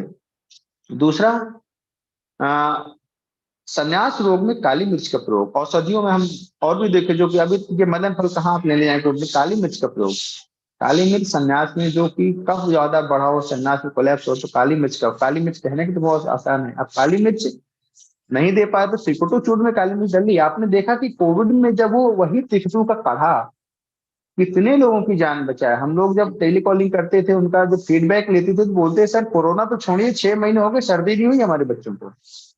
और दूसरी लहर में हम लोग त्रिकुटो नहीं बांट पाए, तो देखिए कितनी लाशें बची। तो काली मिर्च जो है सोतस खोलती है। काली मिर्च का प्रयोग संन्यास में हमारे गुरु जी बताते थे। लेकिन जैसे आचार्य चरक ने बताया है कि हम, और अग्निवेश का भी जो उसमें एक सवाल था, वो आत्रेय ये कहते थे, ऐसे क्वेश्चंस पूछते थे, तो आत्रेय ये कहते थे भाई हम लोग जैसे बुद्धिमान शिक्षक और तुम्हारे जैसे बुद्धिमान स्टूडेंट भी जब इस तरह के बुद्धों जैसे क्वेश्चन करेंगे तो आगे चल के क्या होगा। देखिए ये आसान नहीं है कि डायग्नोसिस कर पाना किसी के, हम लोग प्रयास करते हुए, प्रैक्टिशनर हम लोग प्रयास करते हैं। तो इस तरह से हम लोग जब उसमें देखते हैं तो काली मिर्च का प्रयोग, लेकिन अब वो कहीं नुकसान ना कर दे तो उसका घी के साथ प्रयोग करिए। तो घी है तो घी का विष में भी प्रयोग किया गया है। तो और एक चीज और है कि बात बढ़ गई तो नुकसान है, फिर कफ से इतना नुकसान नहीं होता है। जैसे कोई व्यक्ति है हवा में उड़ गया तो जहां गिरेगा वहां टूटेगा ही, ठीक है। अगर किसी को आग में रख दीजिए तो वो तो जलना ही जलना है, लेकिन अगर पानी में है तो पानी में जब तक डूबेगा थोड़ी देर तक जिंदा रहेगा, वो निकल आएगा, तैर के आ जाएगा, आग में थोड़ी तैर के आएगा। तो कफ जो हमारे, कफ हमारे शरीर का बल है, उसी ने बंधन किया है। हमारे वात और पित्त को जो बंधन किया, तो कफ मस्लिष्क आलिंगन में बंधन में रखता कफ ही है। इसलिए जो बच्चे पैदा होते हैं तो कफ बढ़ा रहता है, फिर युवावस्था में पित्त, तो फिर जैसे जैसे वात बढ़ते रखती है तो फिर क्षय होना शुरू ही हो जाता है, और कोई दवाई कोई औषधि किसी को अमर नहीं बना पाती है, फिर वो उनकी मृत्यु तय हो जाती है, बात जब बढ़ती है तो। कफ तो अगर काली मिर्च हमने घी डाल दिया है, तो अगर वो थोड़ा बहुत जो कफ बढ़ा भी दिया उसमें, तो कफ से आप देखिए कि शुगर बढ़ जाता है, तो पेशेंट पड़ा रहता है, मरता नहीं। शुगर हो गया, लो बीपी में एक्सपायर हो जाता है, हमको समझ में नहीं आता, रात में सोते हैं और सुबह एक्सपायर हो गए। तो ये चीजें आपको मेंटेन रखनी। तो अगर काली मिर्च में घी डाल का प्रयोग करते हैं, कहने में तो बहुत काली मिर्च, अरे ये तो ही नहीं, अगर यही हमारे भारत में नहीं हो रही होती काली मिर्च, और किसी दूसरे कंट्री में हो रही होती, और वहां से सप्लाई हो रही होती, उसका नाम बोटेनिकल नेम वहां लिख के बड़े पैकिंग करके किया जाता, तो आज कितनी फेमस होती। जैसे हल्दी तो पेटेंट होने ही वाली थी, पर हम लोगों ने साइन नहीं किया, हमारे देश के जो हमारे वो नेता थे, अब बहुत बहुत धन्यवाद, अगर वो साइन कर देते तो 100 रुपए की जो 100 ग्राम मिल रही, 80 रुपए की 100 ग्राम, आज 800 रुपए की 100 ग्राम मिल रही होती।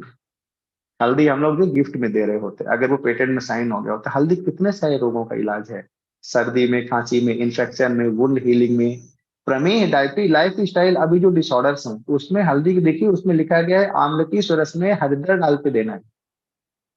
और जब हल्दी की बात आई तो मैं आपको एक हल्दी का और नाम बताता हूँ, दारू हल्दा।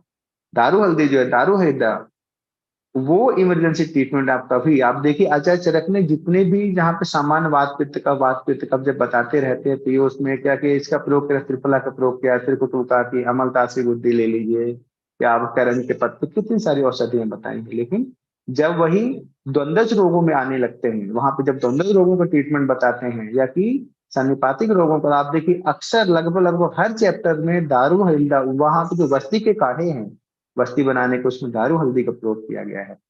दारू हल्दी की एक और बहुत अच्छी चीज है, लेकिन वो मैं ऐसा ओपनली तो नहीं बता सकता हूँ, क्योंकि हमको ये मालूम है कि एटम बम, परमाणु बम हमारे देश में है, लेकिन हम दीपावली में नहीं फोड़ते हैं कि हमारे देश में हो गया है कि आज दीपावली तो आज हम लोग एटम वो रखें। इवन जो है मिलिट्री वालों को भी नहीं पता, उनकी कमेटी होती है, उनको शिफ्ट भी करते रहते हैं। तो ये दारू हल्दी को उस तरह से बहुत सारे प्रयोग हैं।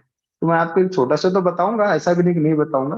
तो दारू हल्दी से, अगर आपको दारू हल्दी डालो, दारू हल्दा को भी अगर उसकी पोटेंशियल को इंक्रीज करना है, तो आप रसांजन बना लीजिए, तो रसांजन का प्रयोग करिए। अगर श्वास रोगों में या फिर किसी भी रोग में अब आपको ये लग रहा है कि ये व्यक्ति अब कोलेस्ट्री हो रहा है, आप बच ही नहीं पा रहा है, तो आप दारू हिल्दा को पीस की कल्प बना के उसको सबलिंगुली दीजिए। फिर आप उसका रिजल्ट देखिए और उसके साथ फिर आप जो दूसरी मेडिसिन आप उसको देते रहिए। और दारू हल्दा का ऐसा मैंने अभी तक उसको नुकसान नहीं देखा है। और आपने देखा भी होगा कि रसायन का प्रयोग जो है बाल उगाने में किया गया है। बाल उगाने में हम कहते हैं कि वो हस्तिदंत मशीन, हस्तदंत नहीं मशीन मिल नहीं मिली, एक्चुअली वो हस्तिदंत मशीन नहीं है। उसके कारण वो तो एक सपोर्ट है। जैसे मैं कहता हूँ पित्त और कफ काम करते हैं, कराता कौन है? वात कराता है। तो वो जो बाल उगाने का काम कराता कौन है? तो वो रसायन कराता है। और रसायन आज भी बहुत मिलता है, दारू हल्दी से आप रसायन बना लीजिए, उसका जो एक्शंस है वो हार्मोन्स पे हैं। तो देखिए कि ओल्ड ओल्ड एज में बाल झड़ते हैं ना, तो बच्चों के तो रहते हैं, मतलब जैसे हम वृद्धावस्था को प्राप्त होते हैं तो हमारे शुक्र धातु का क्षय होने लगता है, शुक्र मज्जा धातु अष्ट धातु का। तो धीरे धीरे जब उसका क्षय होता है तभी हमारे बाल झड़ते हैं, आंखों की रोशनी जाने लगती है। और देखिए शुक्र सारता के लक्षण आंखों में लिखे हैं। शुक्र सारता के पूरे लक्षण, सौम्या सौम्य क्षीर पूर्ण लोचना, उसकी आंखें ऐसी लगती है जैसे सफेद सफेद आंखें हैं। और उसमें बीच में काला सा सफेद पेट में काला रसगुल्ला, हम लोग जब वैसे थे छोटे छोटे हम लोग हंसते थे, पहेलियां पूछते थे। शुभ आंखों में है। आंखों से ही व्यक्ति को आपने देखा होगा तेज जो होता है, वो जो ओज जो होता है, तो वो व्यक्ति जो ओजस्वी होते हैं उनकी आंखों को देख के, उनके एक्शंस देख के, उनके बात करने का ढंग देख के, ये भाषण सुनिए हमारे प्रधानमंत्री जी लोग का, कितने ओजस्वी हैं ये लोग। तो कुछ न कुछ तो उसमें रहता है। तो यही आप उसमें रसायन का प्रयोग करिए जहां पे आपको समझ नहीं आ रहा है कि कैसे क्या करना है, कैसे एड करना है। तो रसायन औषधियों के एक्शन को भी फास्ट कर देता है। दूसरा, हमारा शरीर जब औषधियों को एक्सेप्ट नहीं कर रहा है वो उसकी एक्सेप्टेंस भी बढ़ा देता है। और तीसरा, रसायन खुद बहुत अच्छी औषधि है, लेकिन वही है कि एटम, हमारा देश जो है तो परमाणु संपन्न है, कहाँ रखा है नहीं मालूम। तो ऐसी चीजें, लेकिन ओपनली ऐसे अबाउट नहीं, लेकिन धीरे धीरे जब हमको ऐसे पात्र मिलते हैं। लेकिन आप खुद पढ़िए, खुद उसको पढ़िए, कभी ऐसे इमरजेंसी जाए, कुछ क्वेश्चन है तो आप हमको, हमने बताया इसमें हम एक ग्रुप भी बनाया है, आप उसमें 1000 लोग के आसपास में जुड़े। कई लोग उनको जुड़ना नहीं आया, हमसे बोलते थे, कल मैंने खुद जोड़ा, बोलते थे हमें मालूम ही नहीं पड़ रहा लिंक कहाँ आ रही कैसे आ रही है, तो ऐसा करके। तो इस तरह से आप लोग ऐसा प्रयोग करना है। दूसरा, प्याज का रस, प्याज का रस मैंने अभी बताया, प्याज का रस भी बहुत अच्छी इमरजेंसी। देखिए जब लू लग जाती है, लू में क्यों प्याज का रस देते हैं? कहते हैं प्याज जेब में रखो, प्याज जेब में रखने से लू नहीं लगती है। तो अगर उसका जो ओरल जो हम इनटेक करते हैं, और कहीं मैगजीन अगर कभी मिल गई है कभी देखिएगा, कोलकाता या कि उधर उड़ीसा में कोई एक गांव था, वहां एक महामारी फैली हुई थी। महामारी फैली थी, बुखार था, अननोन फीवर था, तो सब लोग मारे जा रहे थे। एक फैमिली थी उस घर में, कोई नहीं मरा था, कोई नहीं मरा था। तो जब बात चलती रहती भाई, लता मंगेशकर क्यों इतना अच्छा गाती थी, सचिन तेंदुलकर क्यों अच्छा अच्छा खेलते हैं, स्टेट ड्राइव क्यों अच्छा लगाते हैं, तो उनको अब बाद, वो तो खेल के चले गए, अब रिटायर हो गए, लेकिन अब उन पे रिसर्च चल रही कि उनकी डेल्टॉइड ज्यादा स्ट्रांग थी कि ग्लूटेन, पता नहीं क्या उनमें एक्शन था, क्या दिमाग में कौन सा हार्मोन अच्छा था, कि लता मंगेशकर जी के वोकल कार्ड्स में कैसे कैसे थे क्या, तो बाद में रिसर्च हो गई, खेल के चले गए। तो जब ये बातें आई उसमें, जब अनुमान प्रमाण वगैरह जब देखा गया, तो उस व्यक्ति, वो व्यक्ति प्याज की खेती करता था, घर में प्याज रोज खाते थे। बुखार का बहुत अच्छा ट्रीटमेंट है। लू लग जाए तो, लू लगने में तो समझ में आता है क्या कहते, तो गाँव में तो बोलते हैं प्याज, और हम लोग कभी भी घर से निकलते हैं तो हमारे घर वाले देते हैं यार आप प्याज रखो जेब में, आपको लू लग जाएगी। जेब में रखने से फायदा, और होता भी है। अब रखी तो जेब में है, पैंट में रखी तो कैसे फायदे, इनके ये जो प्रभाव होते हैं। शीतोप्लाचूर्णम हमने हमारे गुरु जी के यहाँ देखा था, उनका एक वर्कर था, तो उसको खांसी आ रही थी, बोले बहुत, तो उसको दिए, तो अगले दिन बोले खांसी ठीक हुई, तो बोले हाँ खांसी तो ठीक हो गई, तो बोले दवाई बची कि खत्म? बोले दवाई तो मैंने खाई नहीं, वो तो जेब में ही रखी है। तो इनके एक्शंस होते हैं बहुत। आप जब इसको जब देखेंगे समझेंगे तो बहुत सारी चीजें ऐसी रहती हैं। और मैं आपको बताऊं कि इमरजेंसी में और भी, लेकिन अब आपको डायग्नोसिस बहुत तगड़ी करनी है, तब ताम्र भस्म का प्रयोग करिए। ताम्र भस्म, लौह भस्म, लौह भस्म, मैं आपको एक औषधि बताता हूँ, अमृत धारा। अभी आचार्य एक मुनि जी हैं, जैन मुनि है, उनका एक वीडियो काफी वायरल हो रहा था कि उनको कुछ ऐसी दिक्कतें थी, पेट में तकलीफ थी, तो लोग उनके लिए दवाइयां लेकर, नहीं ये नहीं खाना, ये नहीं खाना, ये नहीं खाना, ये नहीं खाना। तो दिखाओ क्या है, नहीं ये नहीं खाना, दिखाओ क्या, ये नहीं खाना। तो उन कोई व्यक्ति बोलो अमृत धारा, अरे बोलो बहुत बढ़िया अमृत धारा है, तब तो ले आओ। अमृत धारा आप देखिए, उसमें लौंग भस्म डली हुई है, उसमें कपूर शहद, अजवाइन, सदियों में अजवाइन की बात कर रहा हूँ। अजवाइन बहुत बहुत अच्छी औषधि है, उसका प्रयोग तो करके तो देखिए आप एक बार। पेट दर्द हो रहा हो, कोलिक पेन हो, मेंस्ट्रुअल डिसऑर्डर हो, वातानुलोमन नहीं हो रहा हो, हींगू का प्रयोग करके देखिए। कार्डियक जो पेन है, हार्ट में पेन तो 90% लोगों को जो एंजाइना होता है वो गैस्ट्रिक ट्रबल के कारण आता है। इसलिए बोलते हैं रात का खाना कम खाइए, कि जिससे अगर हार्ट को इमरजेंसी हो तो वो एक्शन कर सके। अब पेट इतना बड़ा है, फेफड़े में सूजन है और पेट में ठसा ठस खाना भरा है, अब फेफड़ों को काम कर, बीच में दवा बेचारा फैल ही नहीं पा रहा है, तो अपान वायु कारण होता है। तो कई सारे केस में जो हिंगू का प्रयोग है, हिंगू को घी भर देखिए, क्योंकि हिंगू के कुछ साइड इफेक्ट भी हो जाते हैं, तो इसलिए उसको घी में भूज के लिखा गया है। करके देखिए, हींग को घी में चने के बराबर है, उससे कम ज्यादा थोड़ा बहुत देख रहे होते हैं, हींग को लेकर घी में भूजिए और उसमें अजवाइन आप देखिए दोनों मिला दिया आपने। जितने एंजाइना के पेन, एक बार देखे तो देखो, हो सकता है कि 100 में से 80 लोग को नर्सिंग होम जाने नहीं पड़े, कि इमरजेंसी हट जाए तो सुबह चले आना। और आपका बड़ा बजट, जब आप हाँकते हुए जाएंगे ना तो 1 लाख रुपए लगेगा। अगर आराम से जाके बैठेंगे तो 10-20 हजार में काम हो जाएगा, बोला आज निकल जाएंगे। इमरजेंसी में तो आपको भी पैसा जाता है। प्रयोग करके देखिए, हम लोगों ने बहुत सारा, ये हमने कहाँ से प्रयोग किया, कि मैं देखा कि जब मैंने शुरुआत किया था तो कौन आता था हम लोग के पास में, कोई नहीं। तो जो ऐसे लोग होते थे जिनके पास अभाव होते थे औषधियों के, इन सब चीजों को, तो उनको हम लोग सेलेक्ट करते थे, उनको बोलते कोई दिक्कत हो तो फोन कर लेना। तो इससे सेवा भाव भी होता था, कोई किया तो उनको नर्सिंग होम पहुंचाना, ये करना वो करना, फिर देखा क्या कि नहीं किया तो फिर अपनी औषधि को हम लोग ऐसे ऐसे करके ये किए हुए योग है, ये औषधियों का प्रयोग हम कर चुके हैं। तो ताम्र का प्रयोग भी बहुत अच्छा है। देखिए कि विष चिकित्सा, अब मैं आपको बताता हूँ इमरजेंसी कैसे पढ़े, आप खुद पढ़िए। सबसे ज्यादा जो इमरजेंसी वाला जो चैप्टर है वो विष चिकित्सा है।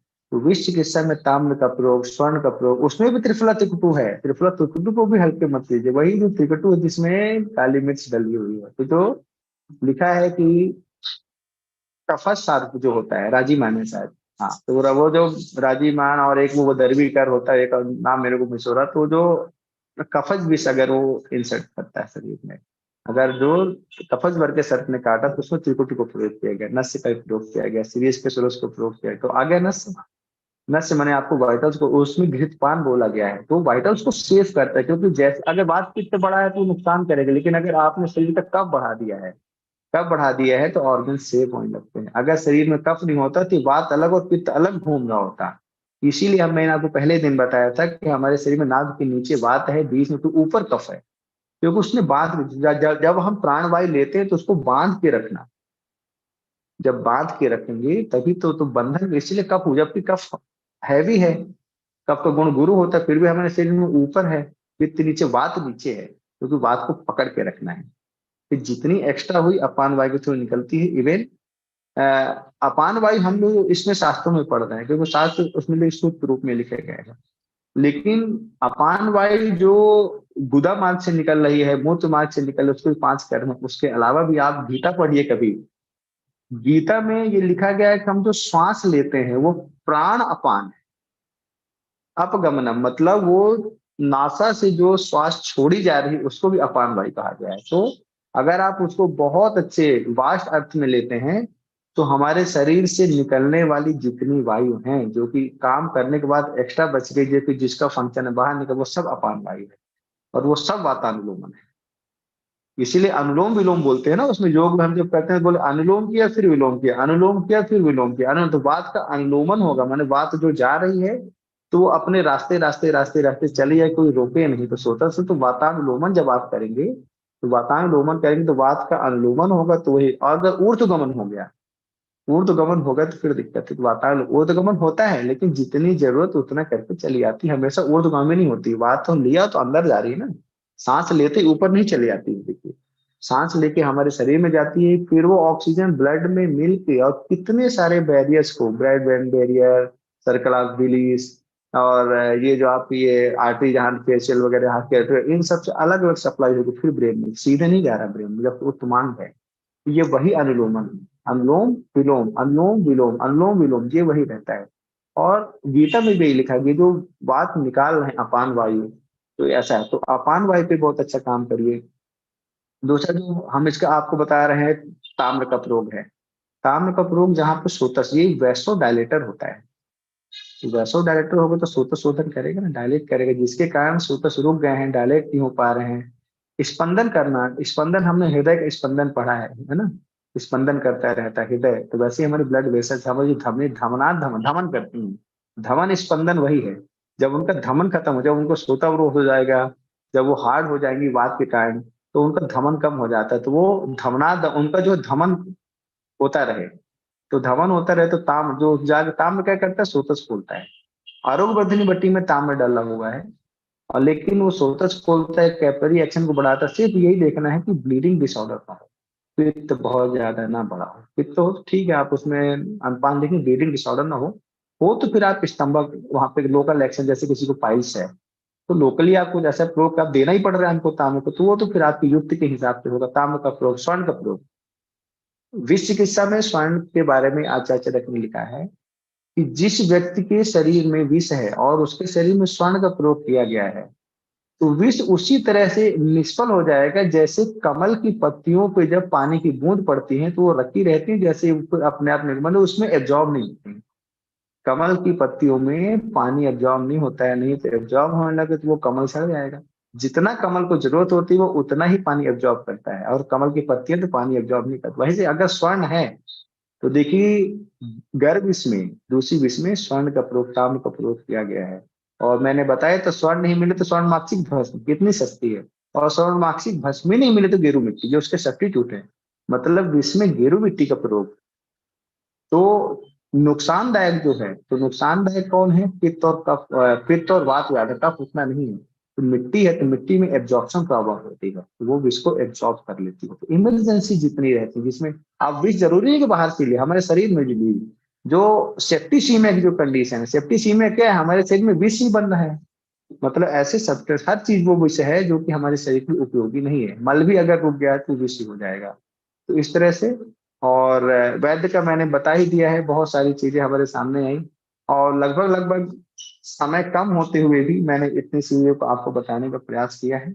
और सर को भी आज अभी थोड़ा जल्दी जाना है, लेकिन अगर आपको कोई एक आध क्वेश्चन हो तो आप लोग इसमें पूछ सकते हैं। और आज हमारी क्लास अब अभी लास्ट ही थी, आगे बहुत सारे लोगों के मैसेज आ रहे हैं जानने समझने के लिए, तो आप लोग भी प्लान बताइएगा। जैसे हमारे स्टूडेंट ने प्लान किया, तो उस प्लान के तहत चरक की तो मैं हफ्ते में, आज ये मैं कह भी रहा हूँ सर लोग के आशीर्वाद से, कि हफ्ते में एक क्लास जो है तो चरक संहिता की संवाद ही होगा। मैं पढ़ा नहीं रहा हूँ, आपसे संवाद परिषद के रूप में हम लोग हफ्ते में एक क्लास, कोई दिन हम डिसाइड करेंगे, जब 1 घंटा हम लोग रोज ऐसे उसमें हम करेंगे क्लास। उसके बाद में जो इस तरह की जो सिस्टमेटिक क्लास है वो तो फिर हम लोग प्लान करेंगे बाद में। धन्यवाद। किसी कोई अगर क्वेश्चन हो तो पूछ सकते हैं।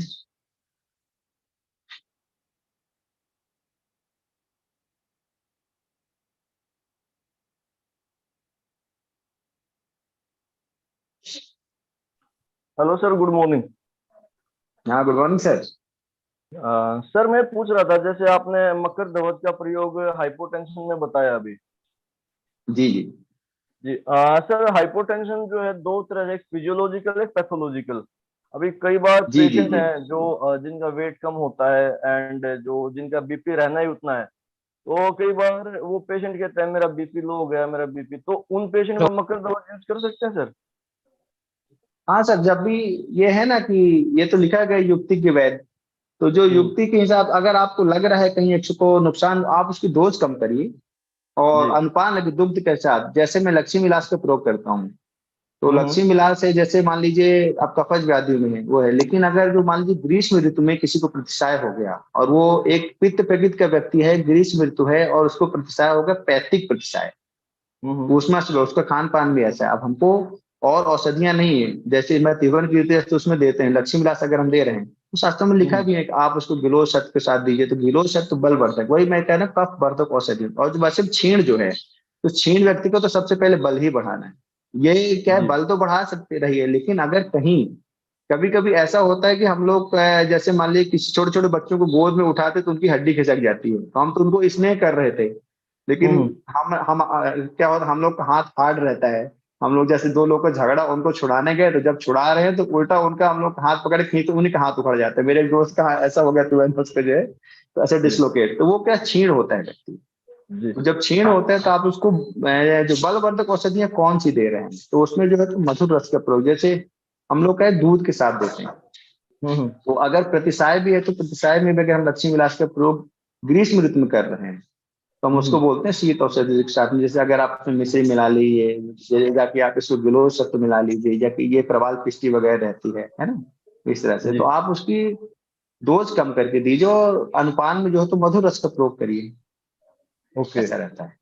जी सर, मधुर अब में वो सर दोष दूध देखना पड़े और अगर पित्त बढ़। जी जी जी जी अ, अनुपान में सर दूध और शहद दोनों में से कौन सा दोनों दे सकते हैं या कौन कौन से दोष सर? मधु और शहद, सॉरी मधु और दुग्ध, मतलब अनुपान में मधु सर क्या सर देखिए, जो मधु का प्रयोग है ना, तो मधु का प्रयोग स्पेशली कफ के लिए किया गया है। अगर कफ क्षीण है, बहुत ही क्षीण है, तो मधु से अच्छा आप घृत का प्रयोग करिए। तो हो सकता है कि हम लोग की गलती के कारण उसका कफ थोड़ा सा बढ़ भी जाए। तो कफ अगर थोड़ा बढ़ेगा तो इमरजेंसी क्रिएट नहीं करेगा, उसको हार्म नहीं करेगा। तो फिर हम कफ का समय उस पर जो है दीपन पाचन से कर सकते हैं। मैं तो ऐसे ही करता हूँ कि जब हम लोग को समझ में नहीं आता है तो मैं क्या करता हूँ, फिर कफ वर्धक औषधियां हम देते हैं। कि जैसे एक तो वो जो तिक्त रस रहता है, तो जो तिक्त रस का तो मैंने मतलब कफ और पित्त दोनों पे काम करता है। और जो गिलोय श्रेष्ठ हुई है इसीलिए हुई है क्योंकि वो स्निग्ध गुण है। तो जो ये तिक्त रस रहता है तो वो कफ पित्त का संबंध वात बढ़ा देता है, लेकिन उसका जो स्निग्ध गुण है, तो ऐसी औषधियों को प्रयोग करिए फिर आप उसमें, है ना। तो ओके आप उसमें जो है तो गिलोय, हाँ। और अनुपान को सर काफी महत्व है, तो आप उसमें उसको इसके साथ घी के साथ दीजिए। दुग्ध तो बहुत अच्छा है, जी दुग्ध है जी। और जो आप वो पढ़ा कुष्मांड, पढ़ा है कुष्मांड, जैसे जी मेद औषधि हम देखिए, बहुत सारी मेद औषधियां हैं लेकिन अलग अलग सबसे प्रयोग है। जी जी शंख जी पुष्पी अलग है, हाँ। तो मेद मेद में ये जो आता है, जैसे आप इसको देखिए ज्योतिषमती है, ब्राह्मी जी में वो जो है आपकी ये मंडूक पड़ने वाली, ये क्या ब्लड सर्कुलेशन बहुत तेज बढ़ाते हैं। तो जिनको ओके इरिटेशन पहले रहता है तो उनको ना दिए ज्योतिषमती, आप मत दीजिए उनको, ये वाली दीजिए आप। देखिए आप उसमें लिखा है ना, उसमें इसके लिए जटा मानसी का प्रयोग, जटा मानसी नहीं समझ में आ रही है तो फिर आप उसमें इसका कुष्मांड का करिए।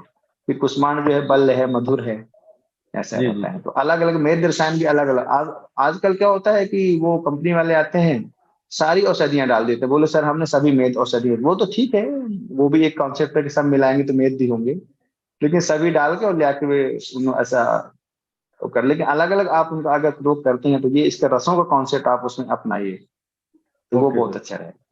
जी सर। ठीक है जी थैंक यू। और एक आपने स्वर्ण का प्रयोग इसमें पॉइजनिंग में बताया मुझे अभी ना, अभी आप जैसे, जी सर। तो सर जैसे पेशेंट आ गया, इमरजेंसी में आ गया, हमने गैस्ट्रिक लवास दी उसको और एंटीडोट वगैरह जो भी अवेलेबल है, तो उस टाइम पे फिर जैसे उसको पेशेंट को एनपीओ रखना होता है उसको तो उस टाइम पे फिर हम लोग उसको स्वर्ण भस्म वगैरह दे सकते हैं कि आरटी से या कैसे भी? हाँ सर, आप तो ओरली भी दे सकते हैं एम्पटी। उसमें आप देखिए कि जो हमारी लंघन चिकित्सा बताई गई ना, हालांकि जी वो देखा उसमें क्या है, लंघन चिकित्सा जो है हमारी, हम्म तो लंघन उसमें जो ज्वर में बोला गया, उसमें लंघन तो बोला गया है, लेकिन उन्होंने बोला है कि किन रोगियों को नहीं करना है। क्षय अनिल भय क्रोध काम शोक मतलब उसमें हमको कुछ न कुछ देना है, फिर हमको लघु अन्न का देना है। तो ऐसा नहीं कि आप उसमें कुछ नहीं दे सकते हैं। मेडिसिन थोड़ी बहुत ओरल आहार के लिए वर्जन है उसमें, थोड़ी देर के लिए, है ना। ठीक है आजकल तो वो गोल्ड वाले इंजेक्शन भी बन रहे हैं ना सर। तो अब वो लिखा है ऐसा, उसको प्रैक्टिकली कैसे प्रयोग करना है, वैसा मैं नहीं कह रहा हूँ कि मेरे पास में विश्व का बहुत बड़ा सेंटर है, वो आचार्य चरक ने ऐसा कहा था। जी और जी जी ये अपन देखते हैं ना, जब कोई रोग ठीक नहीं होता है, बहुत सारे उनको ऐसे रोग रहते हैं, तब अपन ऐसे स्वर्ण भस्म वगैरह का प्रयोग करते हैं। ओके तो फिर ओके उनके से अब ये विष का यहाँ पे जो बोला गया है, तो वो गर्भ विष में बोला गया, आचार्य चरक ने बोला गर्भ विष में। तो जहाँ जहाँ पे इमरजेंसी रहती है कि सांप ही काट लिया, वो कर लिया, तो वहां पे तो उसमें वो जो लिखा है मंत्रोत्कर्षण उत्कर्षण और निष्पीड़न, वो सब चिकित्सा करना है उसमें गर्भ विष में, दूसरी विष में। तो जहाँ पे क्या है, थोड़े थोड़े पॉइजन दिए गए, स्लो पॉइजन, अब समझ में नहीं आ रहा, वहां पे स्वर्ण और ताम्र का प्रयोग किया गया है। और फिर स्वर्ण के बारे में ऐसा लिखा गया है कि स्वर्ण तो जैसे आप किसी के समझ में नहीं आ रहा है विष कहाँ से दिया जा रहा है, क्या वहां पे स्वर्ण दिया गया है कि चलो कोई दे भी रहा है, कहाँ से आ रहा है समझ में नहीं आ रहा है, कि हम खाने में ऐसा क्या खा रहे हैं, हमको क्या नुकसान कर रहा है, तो नहीं समझ में आ रहा है, तो वहां पे स्वर्ण का प्रयोग करिए, तो वो कमल के पत्ते की तरह हो जाएगा उसका शरीर, कि चलो कोई विष ले भी रहा होगा तो भी शरीर में व्याप्त नहीं होगा, क्योंकि वो स्वर्ण का सेवन कर रहा है। उस परिप्रेक्ष्य में कहा गया है। जी sir thank you sir thank you. Good morning hello sir. Sir. जी ठीक है madam. Hello. Hello good morning sir. Sir मैं ये कह रही थी सर, आपने हाइपोथायरॉयडिज्म के लिए भी बताया था, तो क्या मतलब उसमें क्या योग देंगे? वो हाइपर का मैंने बताया था, अत्यग्नि रोग की बात चल रही थी मैम। उसमें गृहिणी चिकित्सा में दिया है, चरक चिकित्सा जो है ना, गृहिणी चिकित्सा में आप लास्ट में देखिए, उसने बहुत अच्छा, बस आपको डायग्नोसिस करना है कि कौन सा हाइपर कौन सा हाई। तो हाइपर के केस तो ऐसे भी 1000-2000 में एक ही मिलते हैं। मतलब मेरी पूरी प्रैक्टिस में 4 या 5 ही केस आए हैं, जिनमें से 3 का ही मैं इलाज कर पाया, 2 तो फिर चले गए बात करके। लेकिन जिनका किया है तो उसमें से 2 तो बहुत अच्छे से ठीक हुए, फिर एक कुछ दिन लिए, फिर उन लोग होता है कुछ लोग फॉलो अप में आ पाते नहीं, लेकिन किया था, बहुत जबरदस्त उसका रिजल्ट था। तो उसने बहुत अच्छे अच्छे उसमें ट्रीटमेंट लिखे, आप खुद पढ़िए उसको। उसमें लिखा है कि जो अन्न है, अन्न के जो वो चूर्ण होते हैं, जो पाउडर होते हैं, उनको घी में भून के, तो और क्या होगा, आप गेहूं के आटे की जो पंजीरी बनती है घी में भून के, हम जो कथा वगैरह में करते हैं, है ना, और इस तरह से उसमें लिखा है। और वो अपामार्ग तंडुल का प्रयोग है, तो मुझे तो अपामार्ग तंडुल उसमें मिला नहीं था, तो मैंने खीर ही बनवाई थी, चावल की खीर में ये किशमिश ज्यादा डलवा के खिलाओ, गिलोय शत का प्रयोग किया था। गिलोय शत तो बहुत जबरदस्त, जहाँ जहाँ पे ये पैतृक व्याधियां रहती हैं, और आपके हाथ का बनाया गिलोय शत तो खुद का, मार्केट में तो एडल्ट्रेशन भी हो सकता है, लेकिन अगर आपने खुद बनाया, विद इन 20 मिनट दाह का शमन करता है गिलोय। और ये प्रवाल पिष्टी तो मैंने ज्यादा प्रयोग नहीं किया है, लेकिन मैं गिलोय का काफी किया है। तो पित्त में जहां भी आती, वो एक पैतृक व्याधि है, तो सिम्टोमेटिक रिलीफ के लिए, फिर बाकी वो किस हार्मोन से, किस ग्रंथ से, कहाँ क्या हो रहा है, वो तो आप डायग्नोसिस करनी पड़ेगी। तो पहले उसका ट्रीटमेंट करिए, फिर हाइपोथायराइड, वो क्या होता है, ग्रंथि भी हो सकती है, तो वो दिमाग में भी हो सकती है ग्रंथि, थायराइड की भी हो सकती है। हम लोग थायराइड को क्या समझते हैं, सिर्फ थायराइड की प्रॉब्लम, ऐसा नहीं। हो सकता है कि थायराइड की प्रॉब्लम माने जो पैथोलॉजी डेवलप हुई है वो वहां पर थायराइड ग्लैंड नहीं हुई, और हो सकता है कि वो दिमाग में कोई पैथोलॉजी, उसके कारण थायराइड का एक्शन डिस्टर्ब हो रहा है। और हो सकता है दिमाग भी अच्छा हो, थायराइड भी अच्छा हो, वात का अनुलोमन नहीं हो रहा हो, मतलब वात के स्थान, तो वात का स्थान जब होगा तो देखिए, जब क्या होता है, जब कफज रोग होता है तो कफ तो लोकलाइज रहता है, इतना जल्दी स्प्रेड नहीं होता है। पित्त होता है और वात तो होता ही होता है, पैर में भी दर्द हो तो दिमाग तक असर आ जाता है, तो वात भी रहती है ना। हो सकता है कि इंटेस्टाइन में मैं देखा हूँ बहुत सारे, तो आजकल एक नया वर्ड आया, गट ब्रेन। मैं ये पहले भी कहता था कि हर एक कोशिका हमारी अलग एक जीव है, और उनसे इतने सारे जीवों से मिलकर हमारा शरीर बना। कोशिका भी तो एक कोशिकीय जीव भी तो होते हैं ना, तो हमारी कोशिका में देखिए न्यूक्लियस, हाँ, अब वो अलग अपना अस्तित्व नहीं बना पा रहे हैं, इसलिए उनका जो न्यूक्लियस है वो क्या हो गया, ज्यादा एक्शन। जैसे आरबीसी देखिए, आरबीसी है, कहा कि रक्त में जीव होता है, RBC haemoglobin, haemoglobin oxygen carry करता है, लेकिन वो इन्यूक्लिएटेड है, पहले उसमें न्यूक्लियस पाया जाता है, फिर बाद में उसका डिसइंटीग्रेट, तो वो सब हमारे शरीर में ऐसा। तो बात थायराइड दूसरे कारणों से भी हो सकता है, और हम सिर्फ थायराइड की गोली खाते रहते हैं। मुझे तो बहुत ऐसा लगता है, विटामिन डी का पाउच, थायराइड की गोली और ये शुगर की गोली, मुझे ऐसा लगता है अगर 100 लोग खा रहे हैं तो 10 को जो, तो 90 लोग तो ऐसे ही खा रहे हैं, क्योंकि वो बार बार डॉक्टर के पास में जाने में डरते हैं कि फीस बार बार लग जाएगी, वो जांच नहीं, बस खा रहे हैं, ऐसा रहता है। तो थायराइड को कभी अपन आप लोग बताइए कि मैं बताऊंगा थायराइड, ये बताऊं लोमन का सिद्धांत है बहुत अच्छा। सर और सर सर हाइपोथायरॉयडिज्म के लिए मतलब क्या करेंगे? तो हाइपोथायराइड देखिए, एक वो संदर्पण जन्य व्याधि है ना, तो आपको अब तर्पण चिकित्सा, लेकिन अब तर्पण में ऐसा नहीं कर देना है, जैसे उसमें लिखा है ना, प्रमेय की चिकित्सा में, स्थूल है प्रमेय ही बलवान ही एक है, और किस तथा एक है पर दुर्बलश्च है, जी संब्रहणम सर। तत्व किस से कार्यम संशोधनम दोष बलादिकस। अब आप बोलेंगे ये क्यों, क्योंकि जो बात है, तो बात बात वृद्धि के 2 ही कारण मैंने बताए हैं। हम मैं माफ करिएगा, मैं नहीं बताया, मैंने ऐसा बताया था, क्लास आचार्य चरक ने बताया है कि धातु क्षय और मार्ग अवरोध।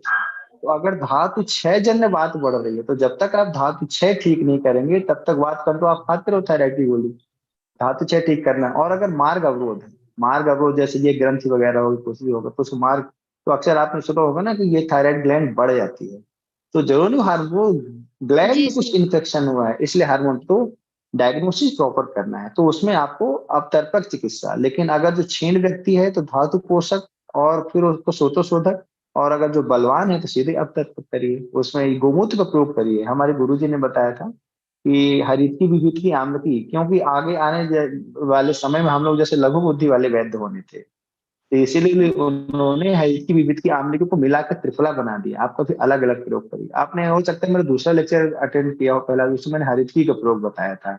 तो जो गोमूत्र हरीतकी को गोमूत्र के साथ में, तो वो अगर आप देंगे तो वो हाइपोथायराइड में बहुत अच्छा काम करती है। और हमारे गुरुजी, हाँ एग्जैक्ट अगर आपकी डायग्नोसिस सही है, कफ प्रकृति का व्यक्ति है, बहुत अच्छा उसका बल है, सब है, फिर उसका थायराइड वगैरह है, तो फिर आप जो है तो विभीतिकी के चूर्ण में गोमूत्र की भावना देके देखिए, पर डायग्नोसिस सही होनी चाहिए। जैसे इसमें ज्वर में बोला गया है कि अगर दोष उत्क्लेशित हो और कफज ज्वर हो, उत्क्लेशित दोष हो, तो आप सद्य बमन करा दीजिए। फिर आपको वो 6 दिन वेट नहीं करना, फिर बुखार तो आज है ना, तो जैसे कफ को तो डायग्नोसिस आप रखिए उसमें। जी सर, जी थैंक यू सर। और कोई दिक्कत होगी तो हम लोग ने जो ग्रुप बनाया है उसमें हम और भी विद्वानों को जोड़े हैं, आज जैसे विवेक सर सर भी जुड़े हुए हैं। हाँ बताइए। हेलो। सर पहले तो मैं एक बात बताना। हाँ हेलो सर, सुन हाँ, थोड़ा आवाज डिस्टर्ब हो रही है। सर, इसको उनका महामंत्र उसे हाँ अग्नि लोग जानते हैं। सर इसको का आप कवरेज में सर आइए ये ना। मैंने खुद महसूस किया है। हाँ हाँ है सर, और मन सर तो मैंने। एक कुछ सर जैसे थायराइड में सर, स्त्रियों में सर मूत्र वेग रोकने से थायराइड का कोई हम रिलेशन हो लोग सकता है क्या? विषयांतर कर रहे हैं विपिन जी, मेरे हिसाब से अब कंक्लूड करना चाहिए, बहुत विषयांतर हो चुका। सर को एक्चुअली हमारा जो टाइम हो चुका है, तो आप उसमें चैट बॉक्स में आप क्वेश्चंस कर सकते हैं अलग से, तो है ना, फिर अपन बात करेंगे।